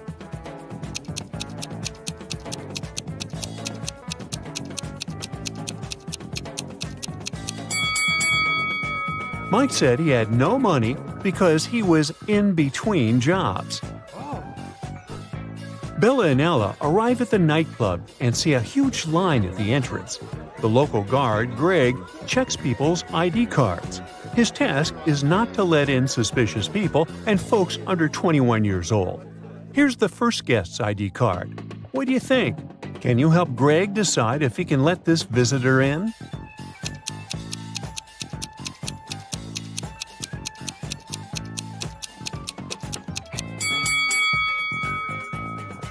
She seems fine. Let her in. Yes! Here's the next guest. What do you say?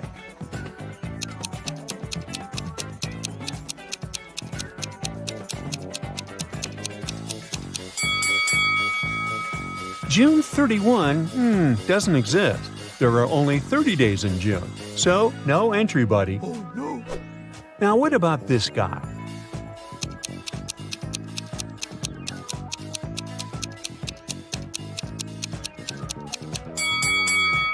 Something's wrong with his birth date as well. There was no February 29 in 1977. That wasn't a leap year. And what about this lady's ID?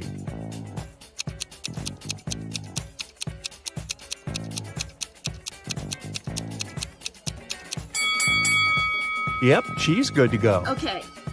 Here's another candidate. What do you say?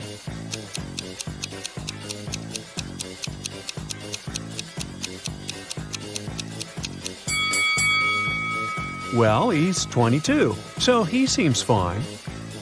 Finally, Bella and Ella enter the club building, but they take a wrong turn and get lost. Finally, they enter an old-fashioned two-story hallway with a beautiful fountain in the middle of the room. That's when Bella and Ella realize that they are not alone. There are many ghosts here. Can you figure out the exact number?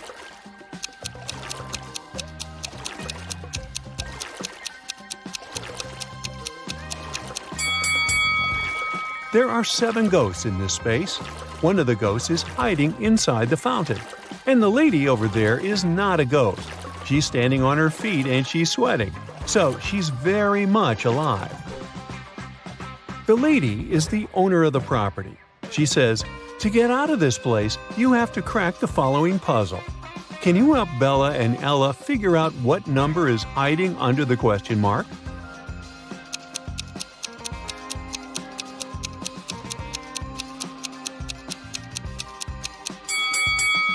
It's 1. 5 equals 1 because 1 equals 5. That was mentioned earlier in the equation. Bella and Ella are very hungry. Finally, they get to the party and see 2 tables with snacks. Although they look identical, there are 5 differences between them. Can you spot those details? Feel free to pause the video if you need more time.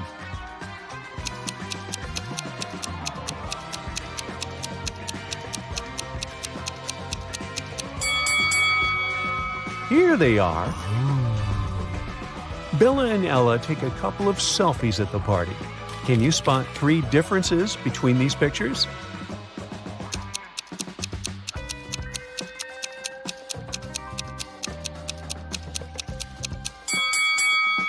Ah, 1, 2, and 3. Bella goes to the dance floor, and Ella stays on the sofa. After a while, Bella returns and finds no Ella, only a creepy note on the sofa. We have imprisoned your friend in the middle of this labyrinth. Go save her before it's too late. Bella approaches the labyrinth entrance.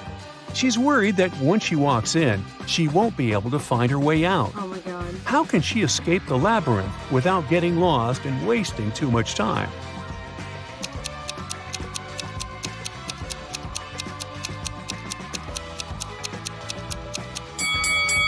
She should put her right hand on the right wall and go forward, touching it at all times. She'll be walking into traps along the way. But if Bella follows the right wall, she'll get out of traps and will eventually find her way out of the labyrinth. Let's take a look at this labyrinth from above. Can you help Bella find the correct path?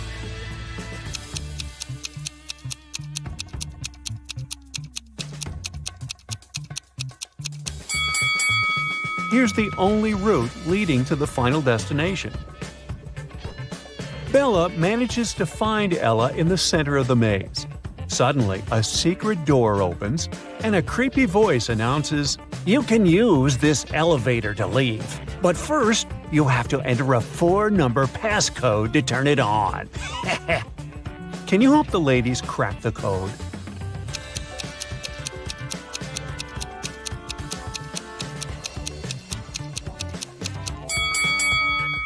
Take a look at the 4 symbols on the elevator. It's a hint.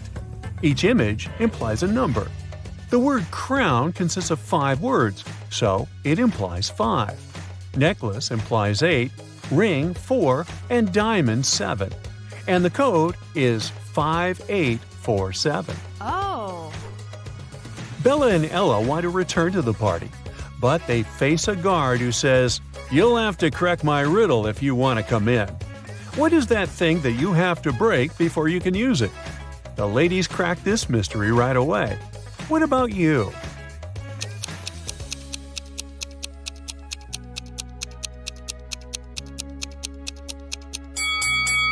The correct answer is an A. Yes!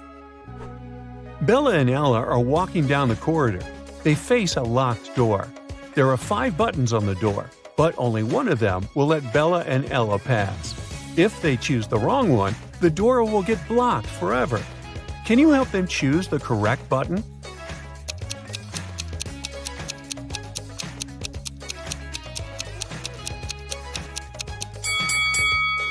There's something special about almost all these buttons. The first one is unlike the others because it doesn't have an outline. The second one has a different shape. The third one has a different color. And the last one is smaller than all the others. The fourth button doesn't have any distinctions. That's what makes it so special. So Bella and Ella should press this one. Yay! The party goes on. 3 guys approach Ella and invite her to the dance floor. But only one of them is safe to dance with. Can you decide who?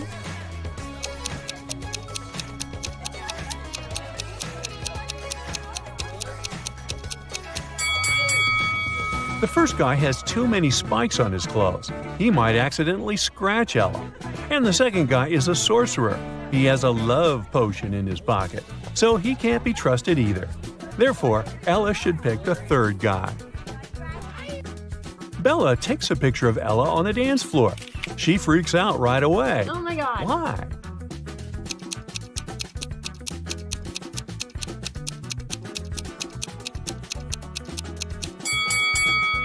There's a skeleton among the dancing people. Ella gets very thirsty after dancing and approaches a waiter. He offers her an infinite supply of free drinks if she can crack his riddle. "I'll give you 1 glass of milk and 1 glass of water. You'll need to pour the 2 liquids into a bowl, but you should be able to separate the milk from the water later. You can't use any kind of dividers." It took Ella a while, but she cracked this riddle. What did she do?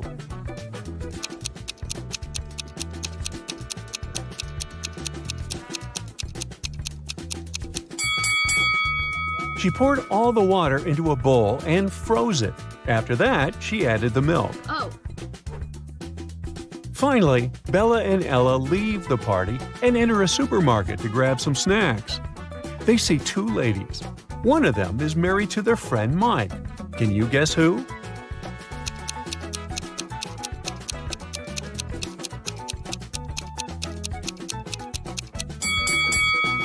It's the lady on the left. Her shopping cart contains shampoo for men's hair and beard. Bella, Ella, and their common friends, Nick, Nancy, and Adam, are hanging out at Mike's place. The next morning, they find Mike unconscious in the living room. None of the 5 friends know what happened to him. The police show up and they find a note next to Mike's calendar. It reads 4, 12, 8, and 3. The detective already knows who attacked Mike. What about you?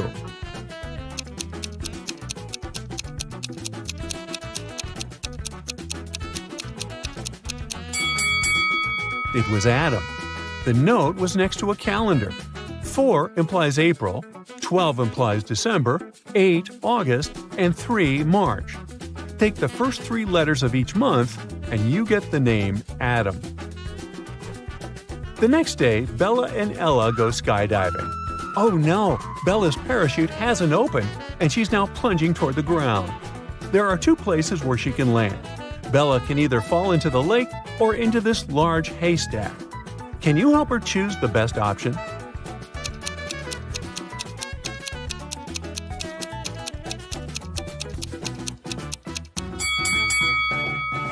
Bella should try to fall on the hay.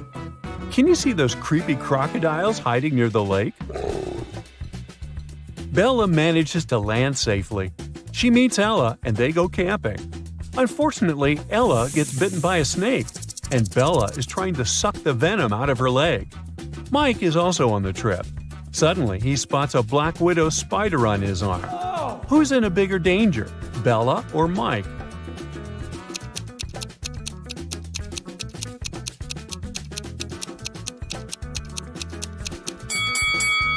Bella. If she has any scratches in her mouth, the venom will get inside her bloodstream. As for Mike, black widows rarely bite people, and the bites are rarely fatal. Psst. Share in the comments how many of these riddles you will answer correctly. Samantha and Jack got stranded on a tiny uninhabited island. They had no radio or cell phones, so they couldn't inform rescuers about their dire situation. There were no trees on the island, so they couldn't make a smoke signal, and all around them was just sand and rocks. Suddenly, Samantha noticed a plane circling the sky in search of them. Unfortunately, it was flying too high, and the pilot couldn't see them. That's when she got a bright idea. Soon after, the plane picked them up. What was Samantha's idea?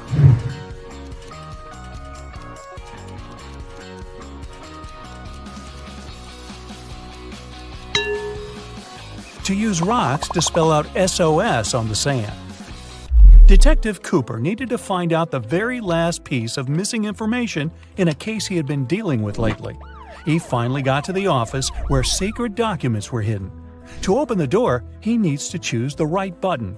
There are 3 of them, a yellow one, a green one, and a blue one. Which one should the detective choose?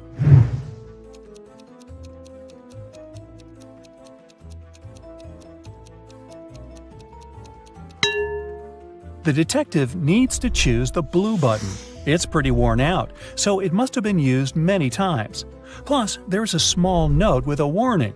The green button is for an emergency, and the yellow one shuts all the doors and turns off the lights in the whole building. Wow, I want one of those.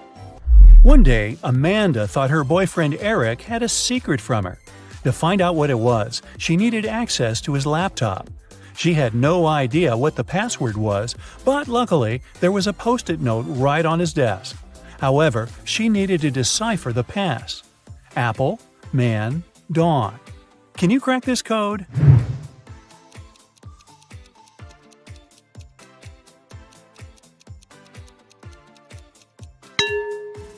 Right, it's Amanda. Her name is the code. By the way, the secret he was hiding was the birthday present Eric had been choosing for her. Well, that's what you get for snooping. Jack and Jim agreed to say yes all day long to all questions. If one of them doesn't say yes to a question, he automatically loses and must give $100 to his friend. Jim realized there was one question nobody could say yes to. What question was it?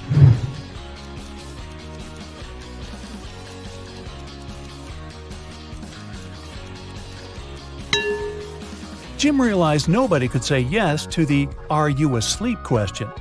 Jim waited until Jack took a nap and recorded a video in which Jack replied with a snoring but not yes to Jim's question. Seems like a cheap shot. Jason is a shop assistant in a department store. At the moment, there are 3 people in a fitting room he's assisting. Jessica, the girl, is wearing a green dress. Sean, a man wearing a leather jacket and skinny jeans.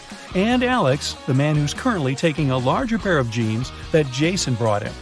One of the clients is an alien. Jason has to figure out who it is.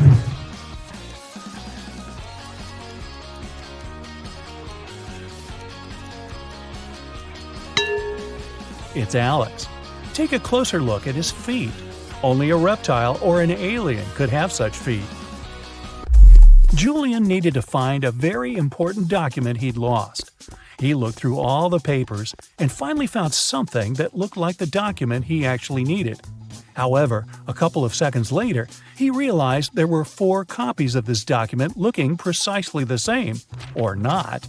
Can you guess which one is the real document?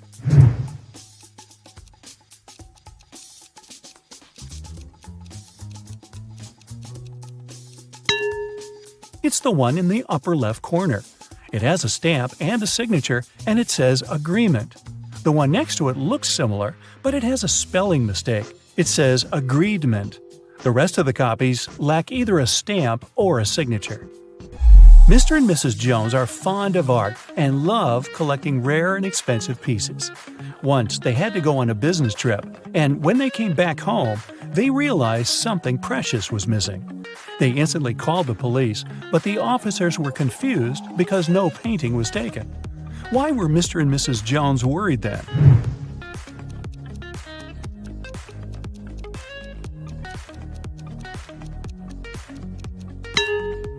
A frame was missing. In fact, it cost much more than many art pieces, as it was encrusted with gems. Mary was walking in the woods and suddenly saw a really fancy castle. It was getting late, and she thought she might ask for a stay there overnight. It was a wicked troll's castle, and he really didn't like intruders. Mary was captured and locked in a dark room with 2 guards. Still, the troll gave her a chance to break free. There are 2 doors in the room. One door leads to freedom, and the other is locked. The guards know which door will set Mary free. One of the guards always tells the truth, while the other always lies, and Mary doesn't know who it is. She can ask just one question to one guard only.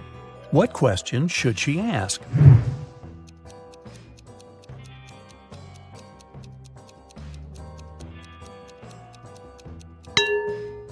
If Mary says, "If I ask your colleague to show me the way to freedom, what door will it be?" No matter what the guard replies, they will point at the locked door. The one that lies will show the wrong door, and the one that doesn't lie will show the wrong door too, since it would be chosen by the one who lies. This way, Mary knows the wrong door, and she needs to select the other one. One man went to his friend's party and told his wife he'd be back before sunrise. He shaved and left home. He returned, as promised, before sunrise, but he was sporting a long, thick beard. How come?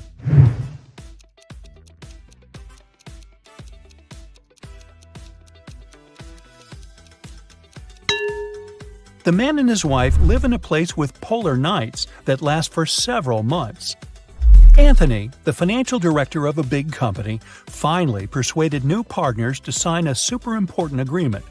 He then put this document into a folder and left it on the table in his office. When he arrived at work the following day, the folder was gone.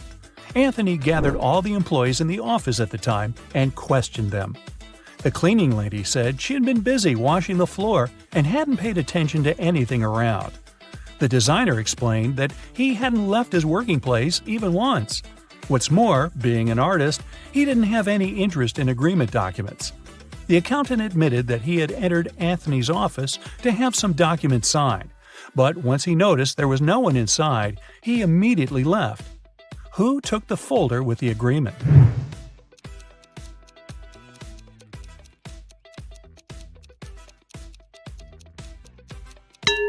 It was the designer. Anthony never mentioned which folder was gone. How would he know that the missing folder had an agreement inside? Eric wears either only black or only white socks. One morning, he was in a hurry to get ready for an important meeting. Suddenly, the power goes out. The guy has 10 white and 10 black socks in his drawer, but all of them are mixed. He doesn't want to look silly at work wearing different socks. If it's completely dark in the room and Eric can't see anything, how many socks should he pull out of the drawer to get himself 2 matching ones?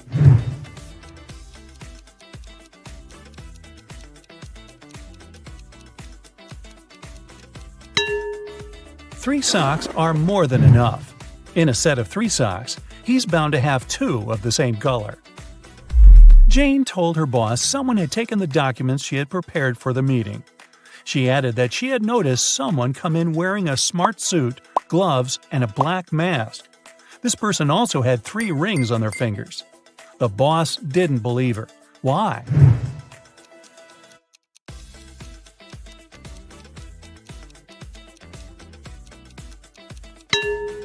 She said the person was wearing gloves.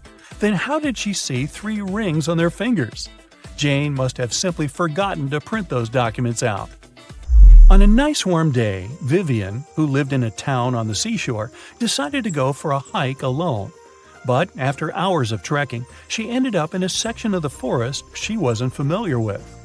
Before her, there were 3 paths. One path had bare footprints leading away. Another had human footprints. And the third one was right by the river. Which one should Vivian take to find her way?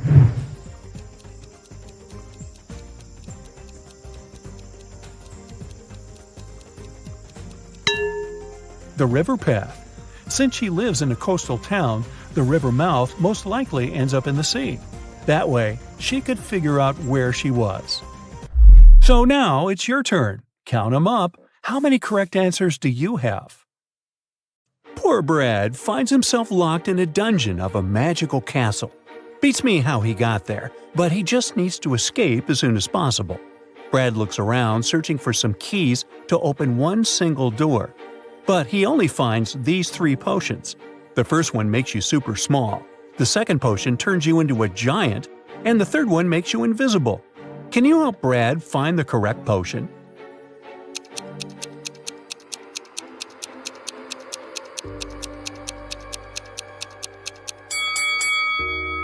He should drink the first potion and escape through the keyhole. Brad leaves the dungeon successfully and finds himself in a hallway. Suddenly, he returns to his normal height. Oh no! A creepy guard patrols the area. Brad shouldn't catch his eye. He finds a box nearby and opens it. There's an axe, an invisibility cloak, and some handcuffs. Brad can only choose one thing. Can you pick up the most useful item for his escape?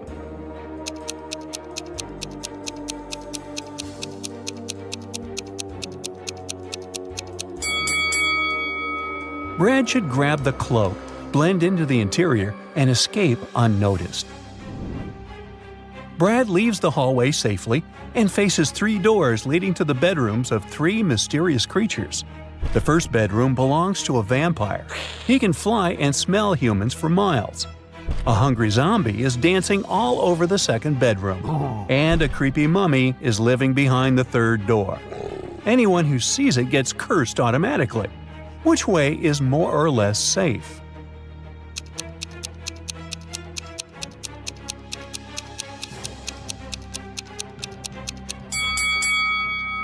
Brad should choose the first door.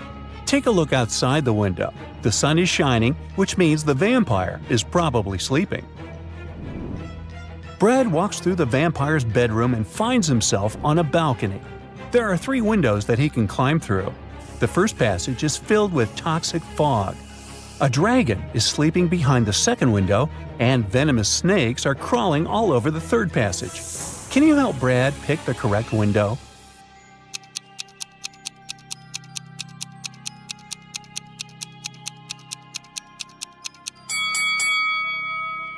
Brad still has his invisibility cloak, remember?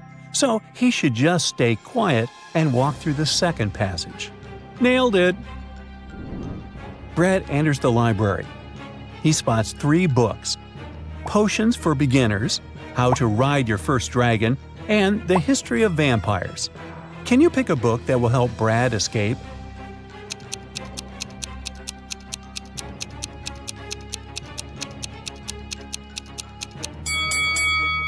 We've just seen a dragon, remember?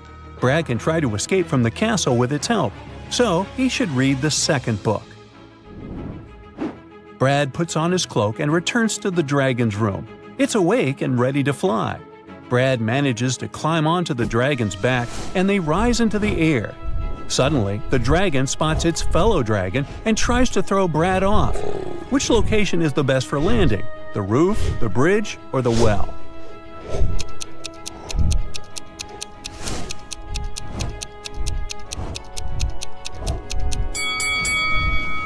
Brad should land on the bridge because it's the shortest way out. Brad lands on the bridge successfully, but the dragons destroy some parts of it right away. There are fires here and there.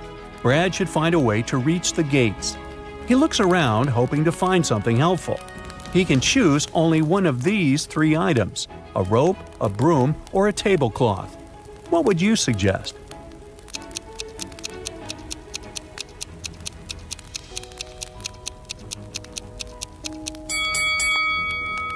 It's a magic castle, remember? Brad should grab the broom and fly over the flames. Brad hears a lady scream from a tower near the gates. It's Princess Elsa.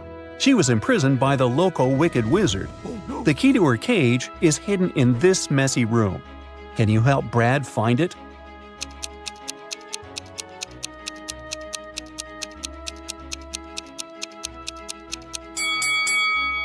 Hey, over here.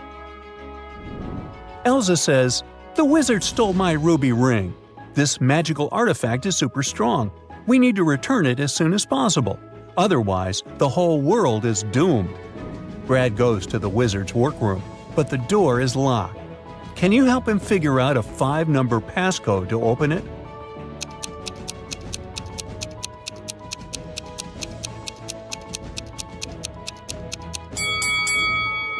Take a look at the symbols on the door. Each image implies a number. The word frog consists of 4 words, so it implies 4. Cat implies 3, flower 6, and so on.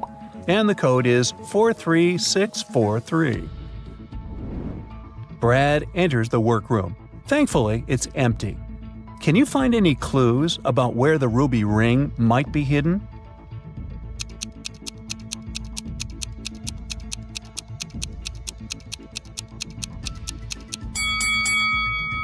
There's no window, but curtains are fluttering in the wind. That's because this bookcase on the left is a secret door. Brad enters the secret door and finds a dusty basement with a treasure box. It's guarded by a troll. The troll says, "I'll let you open the box if you manage to crack my puzzle.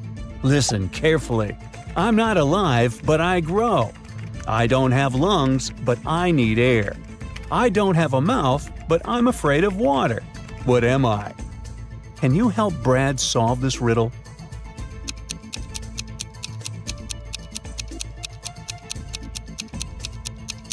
The correct answer is fire.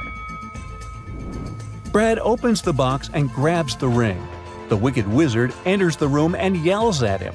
Brad starts to run away. He needs to break through this maze to escape from the basement. Can you help him?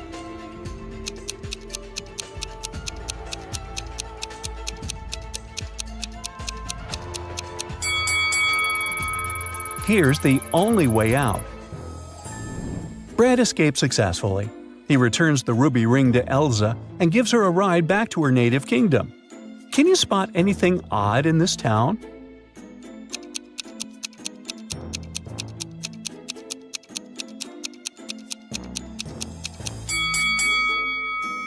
This guy is selling meat, not fresh books. Elsa invites Brad to her castle. She wants to throw a party to celebrate her return. But first, she takes a bath. Oh no, her ruby ring is gone again. Elsa left it on a table in her bedroom. Only 3 maids are allowed to enter this room, so Elsa questions them. Helga says, "I was just preparing essential oils for your skin. I didn't look around." Nina says, "I sewed your party dress in your bedroom. Nobody entered." And Diana says, "I was preparing your favorite tea. I didn't see anything suspicious." Who stole the ring?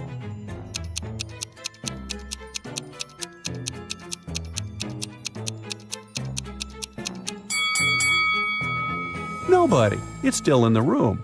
Take a look under the table. Hello? They probably dropped the ring on the floor by accident. The party begins. The local chef puts these 3 dishes in front of Brad. One of them is not safe to eat. Can you guess which one?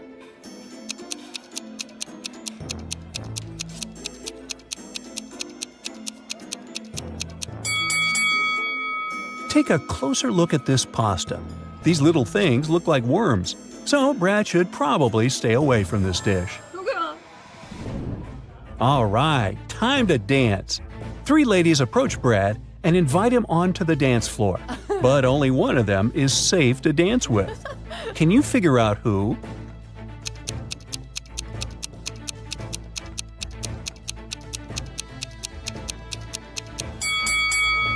Take a look at the 3rd lady's reflection in the mirror. She's an old witch under a beauty spell. And the 1st lady doesn't have a reflection, so she's probably a vampire. Therefore, Brad should dance with the 2nd lady. Oh yeah. During the dance, Brad accidentally hits an antique vase. It falls and one fragment breaks off. Can you find the broken fragment among these 13 options?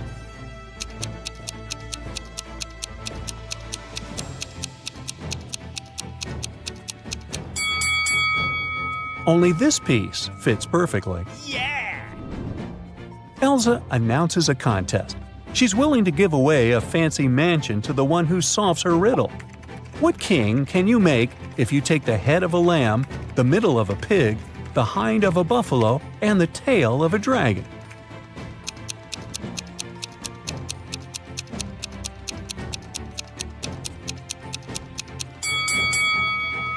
The head of the lamb is the letter L. The middle of a pig is the letter I. The hind of a buffalo is the letter O, and the tail of a dragon implies the letter N. So, the correct answer is lion. He's the king of the jungle, so it makes perfect sense. Elsa cuts the royal cake. Every guest gets a slice. Brad returns from the dance floor and discovers that someone took a bite of his slice. He questions 3 suspects nearby. Morgana says, "I didn't do it. I'm on a gluten-free diet, so I gave my slice away to my husband." Leonard says, "I count every calorie, sir, so I never eat more than 1 piece." And Franklin says, "Sorry, I didn't look at your cake.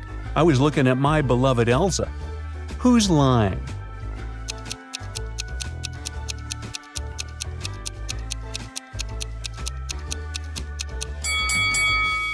It's unlikely that a person on a gluten-free diet can eat this dessert. Therefore, Morgana lied. Finally, Brad is leaving this weird kingdom. He needs to tell a 2-word password to the guard at the gates. Here's a hint. You do it every morning.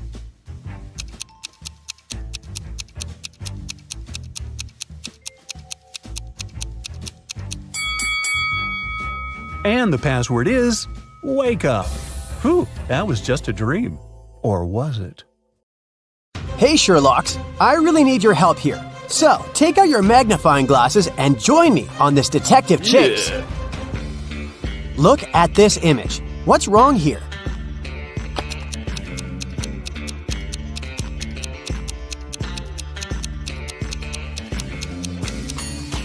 These guys seem to be playing tennis, but they're using a tiny football.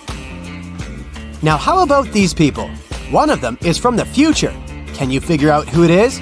Be very attentive.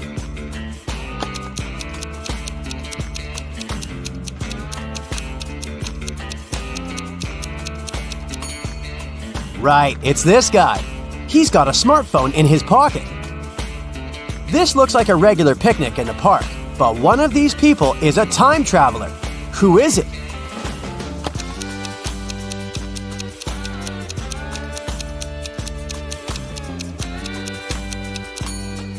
It's the guy with a USB port in his arm. A sailor has a piece of fabric that is 16 feet long. He cuts 2 feet of this fabric per day. How many days will he need to cut the whole cloth?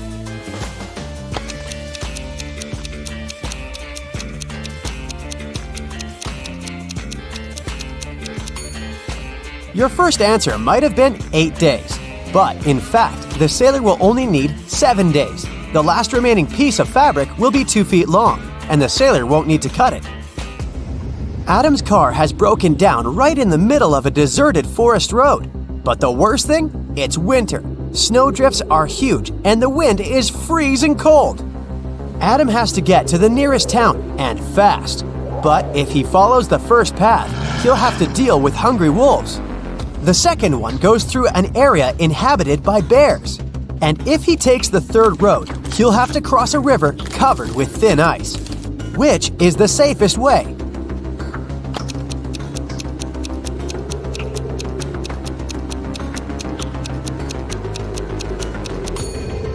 Adam should sneak through the bear's territory. These animals sleep in winter. Look at this picture. Which cage, in your opinion, is the safest?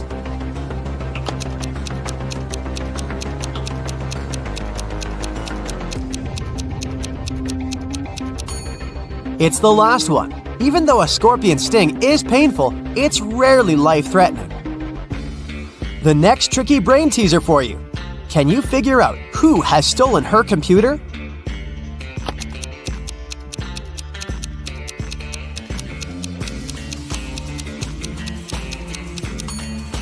It's definitely the girl on the right. Look at the strange shape her hoodie has taken. One of these girls is a wanted criminal. But which one?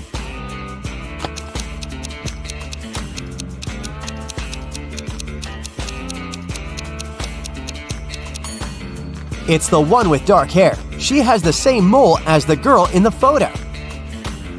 Now there is something terribly wrong in this image. Can you figure out what it is?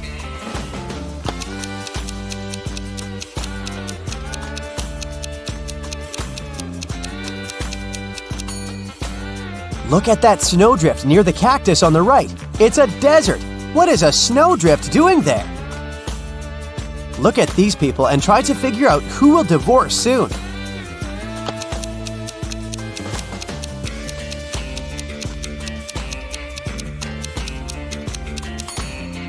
Most likely, it will be the couple on the right. Have you noticed that the woman has secretly given a note with her phone number to the bartender? After a natural disaster, there was a blackout in Sam's town. Some criminals used darkness to kidnap the guy for ransom. The building where he was kept had 3 doors. Sam could use one of them to escape. But the first door hid a trap that would crush anyone as soon as they entered. Behind the second door, there were chainsaws that could cut anything into pieces in no time. The flesh-eating acid was bubbling behind the third door. Which door should Sam choose?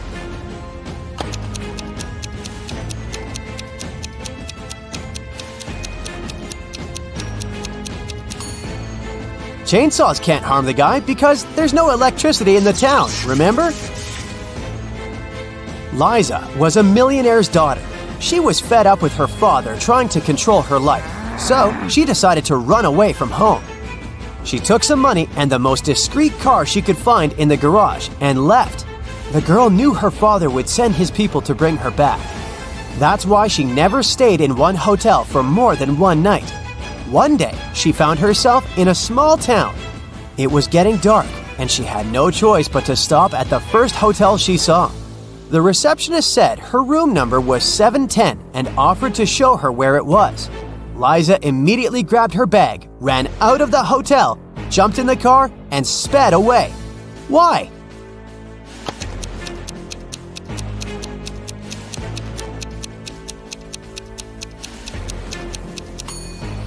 The first digit of a hotel room number usually means the floor it's on. Room 710 is supposed to be on the 7th floor. But the hotel has only 2 floors. This must be a trap. A tourist who didn't speak English came up to the ticket counter at a New York subway station. One ticket cost 50 cents, and the man handed the ticketing clerk $1. The woman gave the tourist 2 tickets without even asking how many he needed. How did she know?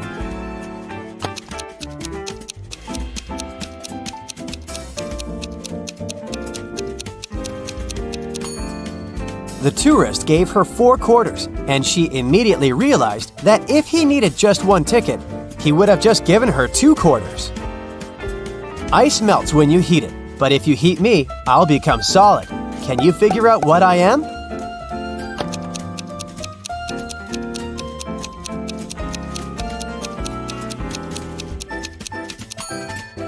I'm an egg.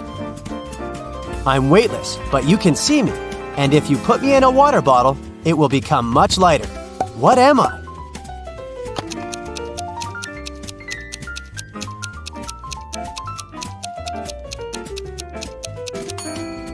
Right you are.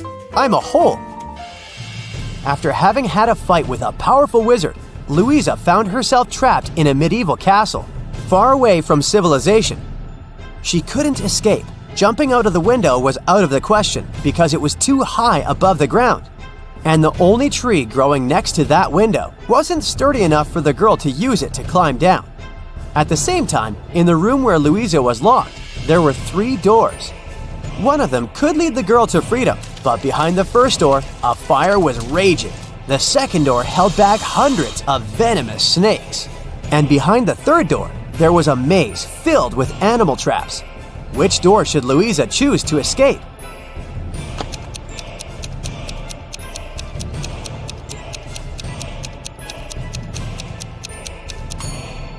Louisa should break off a tree branch, turn it into a torch by lighting it in the first room, and then going through the maze. It won't be dark anymore, and the girl will easily avoid the traps. Now, your task is to crack a few rebus puzzles. Be very attentive and try to think outside the box. What does this mean?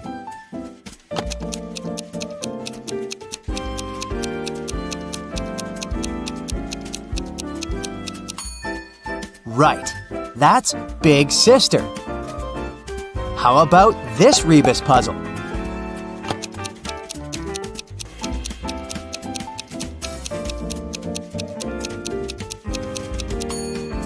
The correct answer is right between the eyes. Look at this one.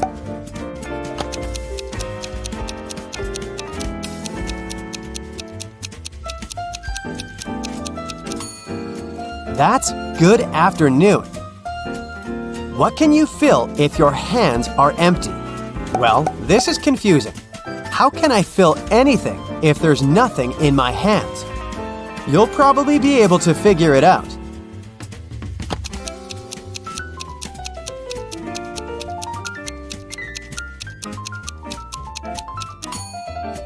And the correct answer is gloves, or mittens if that's what you prefer. Mr. Wilson's company had some financial problems. One day, the man called the police. He said someone had broken into his office. They stole my safe with all the money I had.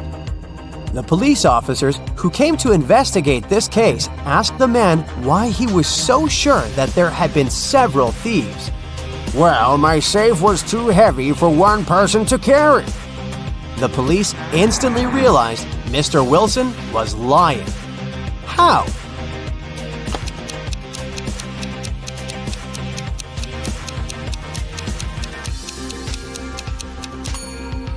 If the safe had been indeed so heavy, it would have left some dents on the carpet, but the floor covering is perfectly smooth.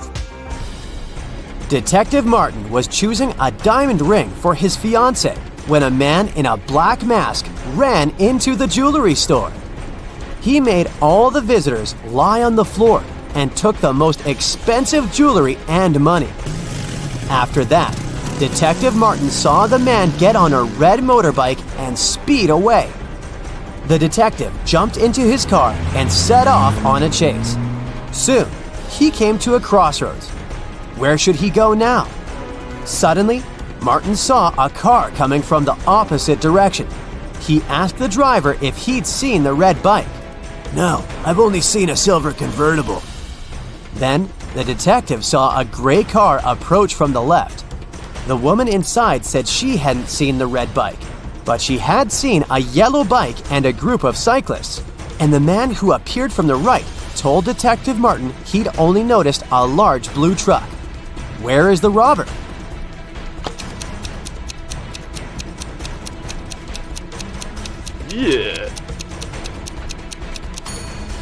The motorbike can only be inside the blue truck. 5 people wake up in a huge hall. None of them remember who they are or how they got here. They see a giant closed door. The people look around the room and notice something strange. What is it? These statuettes. They are hidden all over the room. There are 5 people in the room, but they find 6 statuettes. This must be the key, one man says. We need to find out which of the statuettes is the odd one. Can you guess which one? This one. Its eyes are different from those of the others. The people try to use the odd statuette as a key. Come on! And it works. The door opens and everyone enters the next room. But when the man who suggested using the statuettes looks around, he sees that he is alone in there. Suddenly, a ghost of a woman appears in front of him. If you want to get out, each of you must solve my riddles, she says. But you will definitely fail. She disappears. The man looks around the room. He finds a strange symbol and a cipher decoder on the table. Can you find 9 other symbols? These are all 10 symbols. The man begins to unravel the message using a decoder. Can you decipher it?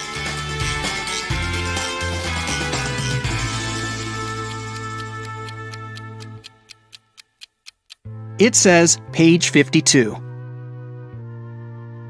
The man opens the book lying on the table.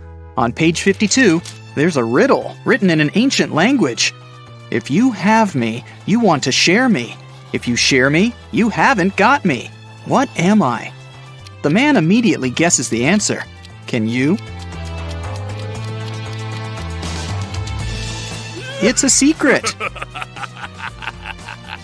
The man is surprised that he was able to read the riddle written in an ancient language. The answer is the password to the door.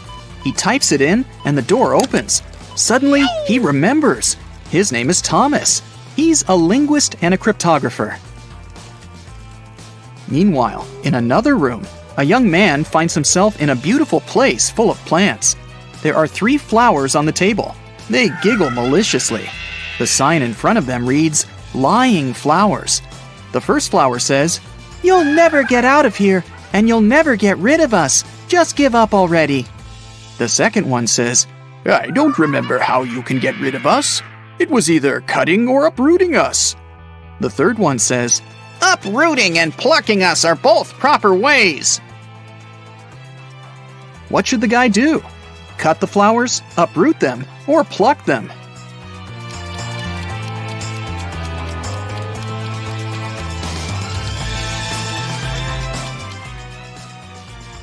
Pluck is the correct answer.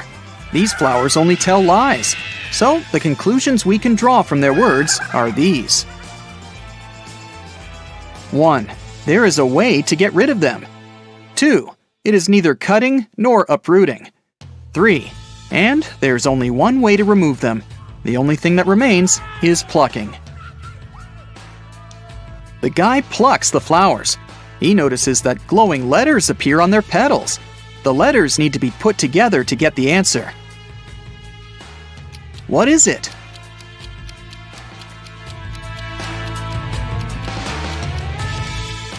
The word is basket. The guy examines the basket and finds a folded note at the bottom. He unfolds it and reads this riddle. In a pond, there are some flowers with bees hovering over them. How many flowers and bees are there if both of the following statements are true? 1. If each bee lands on a flower, one bee won't get a flower. 2. If every 2 bees share a flower, there is 1 extra flower. Can you help the guy crack this riddle? There are 4 bees and 3 flowers. Suddenly, a sunflower bud appears on the table. The guy uses it as a key to the door, and it opens. And then he remembers. His name is John, and he's a gardener. In another room, a girl finds herself surrounded by beautiful crystals and gemstones. On the wall, there's a board with the names and pictures of different gems. Some of the gems are the answers to these riddles. 1. Did you know that the queens and the kings of all times really enjoyed that pretty purple color of mine? 2. My name is like water. I'm as blue as the sea. Can you guess what I am and which picture is me? 3. Hey, I am from water as well. I'm seen in strings and found inside a shell. 4. You know me so well. Come on, be excited. I created the city where a wizard resided. 5. I sound like danger, but please don't be scared. I'm striped like a cat and named after its stare. Can you match the riddles and the gems?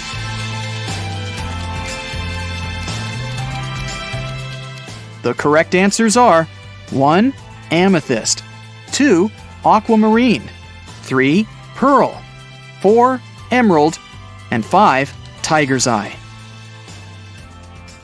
The girl hears some noise and notices that the box on the table has opened. She comes up to the box and reads the next riddle. The queen went to the king to complain about her lady-in-waiting. In the morning, the queen put her amethyst necklace in a jewelry box to protect it from sunlight. No wonder, this stone tends to fade in the sun. She spent the day in the library reading books. At one point, she looked out of the window and noticed her lady-in-waiting. She was sitting in the garden, wearing the queen's necklace. The lady-in-waiting began crying and said this was not true. She would never steal from the queen. The king opened the jewelry box and found out that the necklace was still inside. Who is lying?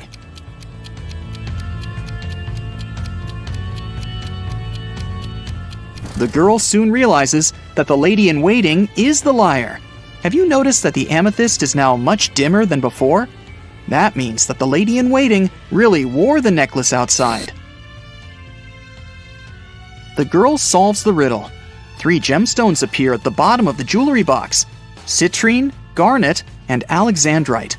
There's also a note that says, "Figure out the weight of each stone without using scales. This riddle will help you." Can you figure out the weight of each stone? The citrine weighs 10 ounces, the garnet weighs 4 ounces, and the alexandrite weighs 2 ounces. Suddenly, the girl remembers. Her name is Melissa. She is a jeweler and collects crystals. In another room, a woman finds 6 glasses on the table. 3 of them are empty, and 3 are full of water. The woman sees a note. Move only 1 glass to make a row of alternately full and empty glasses. How can she do it?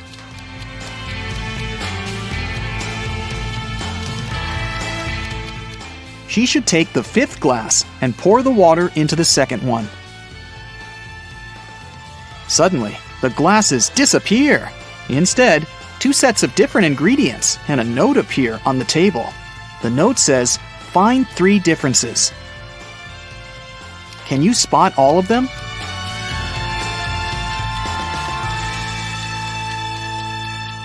These are the differences. The woman takes the ingredients and throws them into a cauldron, but something is missing. Shiny and beautiful, a werewolf's fear. We need to get more of it for our precious queen. Coins and mirrors, trays and tea sets, the nobles were buying while falling in debts. It's silver. The woman adds some silver and gets a potion that can melt the lock. When she opens the door, she remembers. Her name is Lauren, and she's a chemist. An elderly woman finds herself in this room. she spots 4 photos on the table. All the photos seem to be taken in different periods of time. The note says, "Is there a person who is present in every photo?" Can you help the woman figure it out?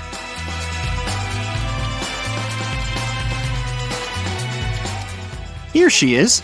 Despite the signs of aging, you can see that this is the same woman. Look, she has this mole above her lip. A mirror appears in front of the elderly woman. Wait, is that her? The woman from the photos? The mirror shows her with a guy in a suit. He looks confused. There's a maid on the left and a bride on the right. "Don't listen to her. I'm your wife," says the bride. "You're lying. I'm his wife," the maid cries. Can you guess who is lying?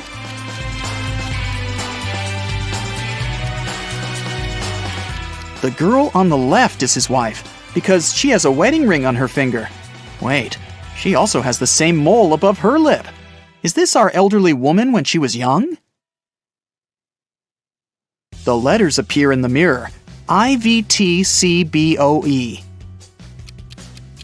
What does that mean? I'll give you a hint. Try to think outside the box. It's husband. Each letter in this word is replaced by the next letter in the alphabet. And suddenly, the woman remembers. Her name is Brienne. She's a witch, and this is her castle. Brienne opens the door. Everyone else has already gathered outside. "I'm your mother," she says. "We know," Thomas replies. "Another witch tried to steal our father. She erased our memories and put a spell on him. I deciphered the recipe for the potion that can help him remember, but I'll need your help." There is a large cauldron in the hall. Everyone uses their knowledge to prepare the potion. Now Brienne must cast a spell. Solve the puzzle to find out the magic word.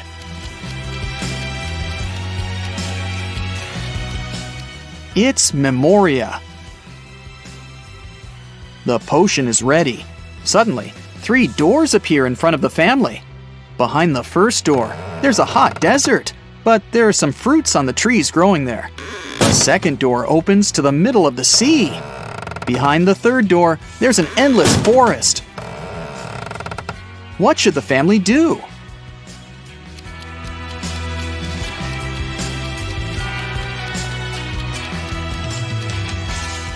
They should use the trees to make a raft and pick up the fruits so that they don't starve. Now they can cross the sea. Meanwhile, Brienne uses a spell to chain the witch. Solve another puzzle to learn the spell she uses. It's Sigillum. Now the witch won't bother them anymore. The family leaves the castle and lives happily ever after. Hey, look at these couples. Can you spot anything weird here?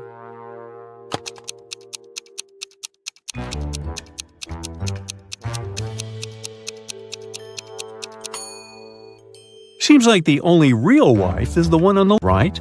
She looks grumpy, but she is authentically human. Meanwhile, the lady on the left must be a robot. Just look at her legs. A local bank's money was stolen right in the middle of the day. But no one noticed that. Several days later, the room where the money used to be stored was found completely empty. There was just one note saying 7718. The police arrested 3 suspects, Bill, Jeff, and Cody, but the officers didn't know which of them was guilty.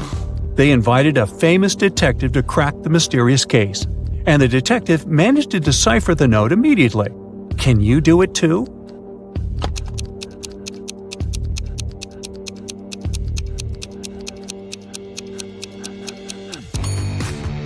So turn the paper upside down. This way, the numbers turn into a name, Bill. The man wants to enter an exclusive club, but he doesn't know the password. Another man walks up to the entrance. The doorman says 12, and the man says 6, and is allowed to enter. Another man approaches. The doorman says 6, The man says 3, and the doorman lets him in. Thinking he's heard enough, our guy walks to the door. When the doorman says 10, he says 5. But he isn't allowed to enter. What should he have said?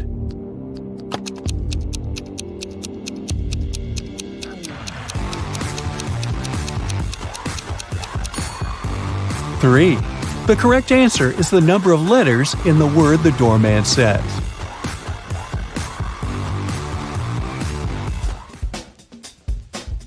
Martin was a robber. One day he was trying to escape from the police after robbing a bank. He had 3 gold bars in his arms, each weighing 20 pounds. Ooh. The only way to get away was to cross a bridge, which could only support 220 pounds. The 3 bars of gold weigh 60 pounds, and Martin weighed 180 pounds. Could he cross the bridge without getting rid of any of the bars?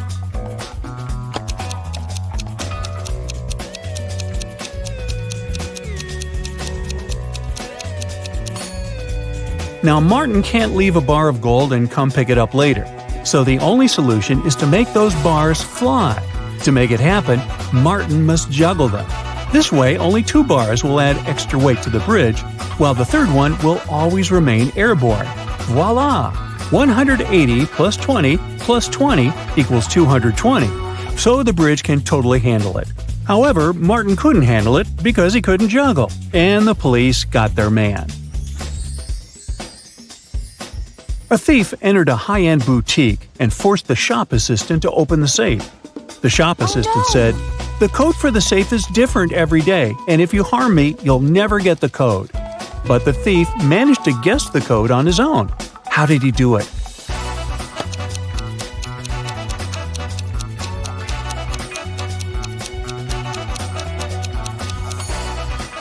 The thief was smart. The code to the safe was the word "different," just as the shop assistant said.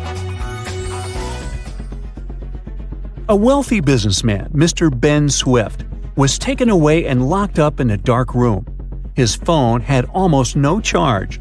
He could only send one message. He knew that someone could be spying on his phone, so he decided to send a message with a code to a high school friend, John Smith, who had a detective agency.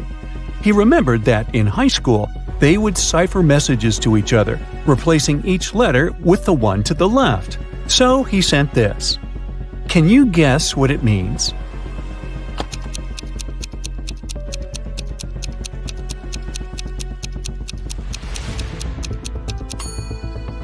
It's not gibberish. Once you decipher it, the message reads accountant, so it seems his accountant is to blame. You're wandering through the jungle when, all of a sudden, you see a magnificent ancient castle. You enter it and see its inhabitants. It's kind of hard to say if they're friendly or not, but hey, look, they've just fetched you some snacks. Still, you can tell from their grins that these snacks might be a trap for you. You can't say no to them and need to choose something to eat. There are 4 muffins in front of you. They all look yummy and your mouth is watering. One of the inhabitants, who seems to be the leader, tells you that the first muffin has some fermented cabbage inside. The second is swarming with live ants. The third has mud instead of chocolate cream. And the fourth one has ackee fruit inside. So, which dessert should you opt for?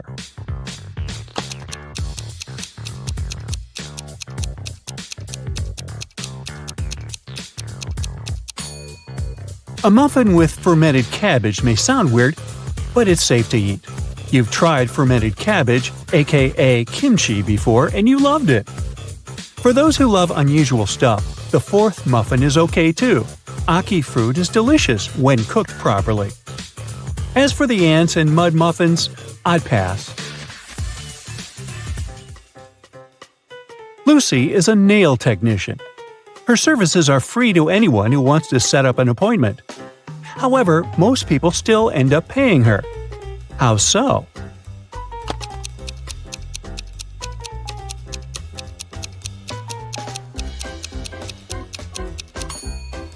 Lucy only does one hand for free, so most people who come end up paying the full price. They don't want to look weird with their nails done only on one hand. Poor Kathy lived with a stepmother and 3 wicked stepsisters. Her dream was to go to a lit party, which she had been waiting for a year. Her stepmother, Eveline, never let Kathy go anywhere. But this time, Eveline decided to let Kathy go as soon as she had finished with all her tasks. The stepmother asked Kathy to bring her some water, but she gave her a colander to carry the water. How can Kathy bring the water if she has nothing but a colander?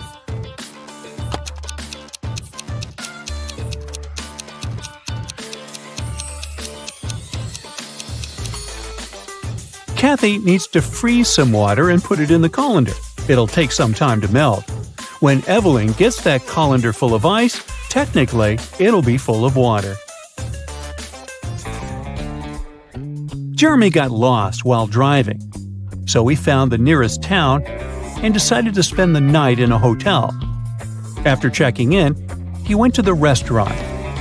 Suddenly, the lights went off and everyone fell asleep. The next morning, Jeremy had a terrible headache and he couldn't remember anything. Look at these 2 photos. They were taken before and after the lights went out. Can you guess what happened?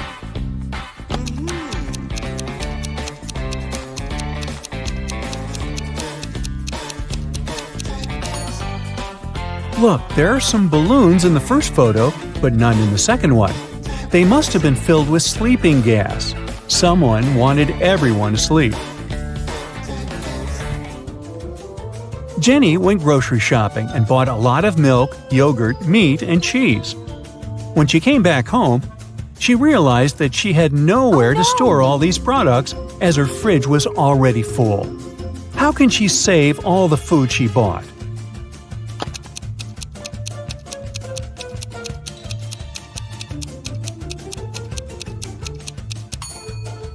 Jenny needs to revise the stuff in her fridge.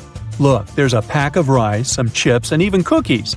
These products don't need to be stored in the fridge.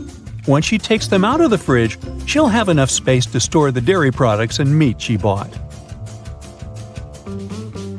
Twiggy's got her 2 piggies. Alex grooves with his 2 wolves. And Tony has a pony.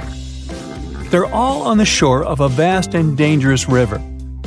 They need to get across, and there's only one small raft nearby. But it's not as simple as it might seem.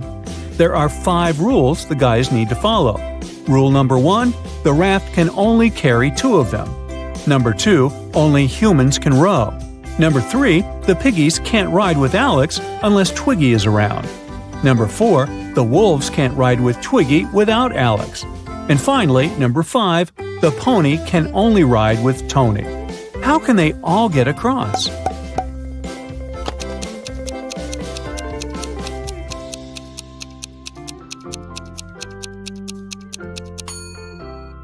First, they need Tony on board. He needs to take one of the wolves across the river. The rules don't prohibit it. When he comes back, Alex takes the second wolf across the river. Then Alex goes back alone. Twiggy joins him and they go to the other bank, where Twiggy leaves Alex and goes back alone. She gives the raft to Tony and his pony, and they go to the other bank. When they reach it, Alex takes the raft and goes back to pick up Twiggy. He picks her up, they go back, and Twiggy leaves Alex there. After that, she goes back to pick up her pigs one by one. Finally, I thought this was never going to end. Hey,